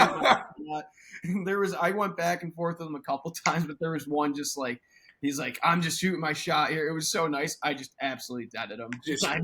I was a massive snub. And then, so how long did you and Garnsey live? You and Garnsey were roommates, correct? Yeah, we roomed together with the Redwoods. So like every weekend for like 5 years. This year I got replaced by Cav. It's kind of like the story of just got replaced by like the younger, more talented person. It's like he just moved on. It's like when the old like the dog in the family, they get like a new puppy. It's like a new squeaky version. You're like, what the fuck? Yeah, it's like you go and you just hear like the PLL announcers, like there's like love the Kavanaugh brothers, like Chase and I are in the same team playing together, and they're like, oh yeah, like I think TD Ierlan and Chase Ierlan might have like met each other once. Like you would have no idea that we're related. The Kavanaugh Bowl. Like we've never seen brothers in the league together on the same field. So I'm pretty sure the Ierlan brothers they've seen each other on the way out the door before. Like they used to live together. From Victor, New York. I wonder if that's a coincidence. I haven't seen that name a whole lot. Spelling's the same. That's funny as shit. Yeah. What this might be another plead the fifth out of you. Might be a big tangent out of me. Thoughts on Hall of Famer Fogo Paul Cantaby? Oh, the Mustang Classic. He's a Rochester guy, so I'll just die with an upstater. It seems like you want to talk about it, so I'll let you take over from here. Well, listen, it's not that I want to talk about it. I feel like it's my job just to I hate the guy. I don't like him, but I didn't know if there was like a weird Fogo connection there where you're like, oh, like Sneaky was like a huge Paul Canopy guy growing up. Like, yeah, he's a Rochester guy, so I always support them. I mean, there's definitely face-off cults, and he can't speak highly of the other one, but no, he's good in my mind. But please share what you think. Yeah. No, I can't. It doesn't feel right just to like tear into the guy. I'll wait. The moment will come. I fuck him and fuck Stevenson. You guys know you almost pulled the. It's like, I'm not gonna say anything bad about him, but if I were to say it, it would be bad. like seriously, I'm not gonna say anything bad about him. However, no, it was funny too. I like to I shit all over him on Twitter. I try not to all the time. It's not what the Nest platform's about. Choose love, not hate. Fuck him. But one time someone tweeted at me, they're like, "What are you, salty? He didn't recruit you or something?" I was like, first off, he recruits everyone in the country. There's like 95 kids on the fucking team, and he doesn't know half of them. And I was like, dude, yes, I got recruited by fucking Stevenson. They're sending out letters to guys that have 4 years playing JV in high school. Like, this is the type of culture that guy builds. He just wants anyone to come there, be part of the team. He's not going to know your names. But we're not going to talk about him. I'm not going to talk about him. We're not talking about him. That's awesome. What do I need to do? Yeah, we all love sports. We love a good emergency goalie in hockey. What a story when it happens. Who do I need to? Do I need to go right to the top? Is it maybe somebody who can work out just with the Redwoods? Looking to potentially be an emergency goalie, Ebug for the PLL, but more importantly, I want to submit it first with the Redwoods, if possible. I mean, I was wondering if you think maybe it's a possibility. Maybe the edibles I'm taking are too strong. Curious on your thoughts. There's janitors playing in the NHL. There's guys that are sweeping the floor playing in the NHL. So I don't want people to think people Nessler thinks he can fucking play in the PLL. Yeah, I mean, I think I can go out there and play. I'm not gonna have 90 saves. I might have one. Yes, Nessler completely lives. Imagine the moment. Imagine it. I feel like you're almost on the Redwoods as it is. Like between how many people you interact with on a daily basis through our connected dynasty, it seems like you already are. I mean, I honestly think like just you should get the league behind it, right? That's good buzz. Yeah. Like everyone loves a good emergency goalie. Like think about the Woods are up big, like 30 seconds left or something. Get you in there, big save, and you immediately take off to go. You got to go to score at that point. You got to go to score. Yeah, I mean, unless Kirst is in the other goal, then I'm just immediately taking a knee out of respect, just making the save and kneeing it out, like I did to ASU on the 1 yard line last night. You like that, Kermsey? You fucking like that? You make it 40 minutes into this episode? Woo! TD, do you have any plugs, any questions for Nest, any guarantees, anything on your end, anything you want to ask me? Let me see. Not a really big plug guy. I like kind of just think there's. I'll plug Goosit, a TD Ierlan Goosit athlete. Matt Nessler, soon to be the first emergency goalie athlete for Goosit. Matt Nessler. No, but Goosit, those guys are fucking great. They're awesome. Their stuff is really cool. Check them out on Instagram, Twitter, everywhere. Go and find them. But TD, those guys are this could be your last chance to ever ask me a question because, like, after I blow up from this episode, I might not be as accessible to you guys as I am right now. You know what I'm saying? All right, I guess important question. I guess I got two here. Who you recruiting this year? Any gems I should know about? We seem to recruit against each other in the region. Yeah. South Beach versus Clemson. There's a lot of who you got. Yeah. I'm going after hard. There's a 5-star D Shitu or Shizu. Yeah, that's the guy. The halfback. You're up there with me. I will. You're gonna need to stop recruiting him because he's coming to Miami. He's super interested. Just let's be gentlemen. Everyone else is up for grabs. But as far as the video game is concerned, the Miami Hurricanes are out for blood. Matt Nessler is fourth-year quarterback, and there's also a Matt Nessler on defense now. Watch out. Insert the that kid saw a lacrosse stick one time. Let's post him everywhere. Good stuff. Yeah. Anything else, TD? No, thanks for having me. This was fun. This was nice. Nice change of pace. Good to get exposed a little bit on a couple things off the chest. I'm glad you just could. It's just the most convenient time. Like, oh, TD, you have a sim. You're gonna go work on your golf game at the sim for a birthday party. Yeah, let's do it this time. Oh, we got lacrosse facing off. Yeah, you're not watching it. But yeah, I basically took like 100 edibles, ducked the interview for like 4 days. And then I was supposed to do it with TD like an hour ago. And I was like, hey, how can I make this as inconvenient as possible? And so I did that basically. I shrunk TD along, was basically playing the violin with him, just fucking stringing him along the entire morning. But we made it. TD is a legend for fighting through, staying for the interview for me. Good luck in the NCAA league, but most of all, good luck in your real lacrosse career, real life. This will not be the last we hear from TD on the podcast. He will be back potentially with Chase, maybe a little brother episode. But thank you, Tom, for coming on. Deep. We're so deep on the PLL family rankings. We're not even receiving votes. I don't know. So if any of the other families will come on, I guess. To be honest, I actually the other 6 brothers in the league said no, so I had you guys slotted next. No, we'll definitely find time. I do appreciate it, man, and thank you for coming on. I appreciate it. Awesome. Thanks for having me, Ness. Yeah, sure, man. Appreciate it, brother.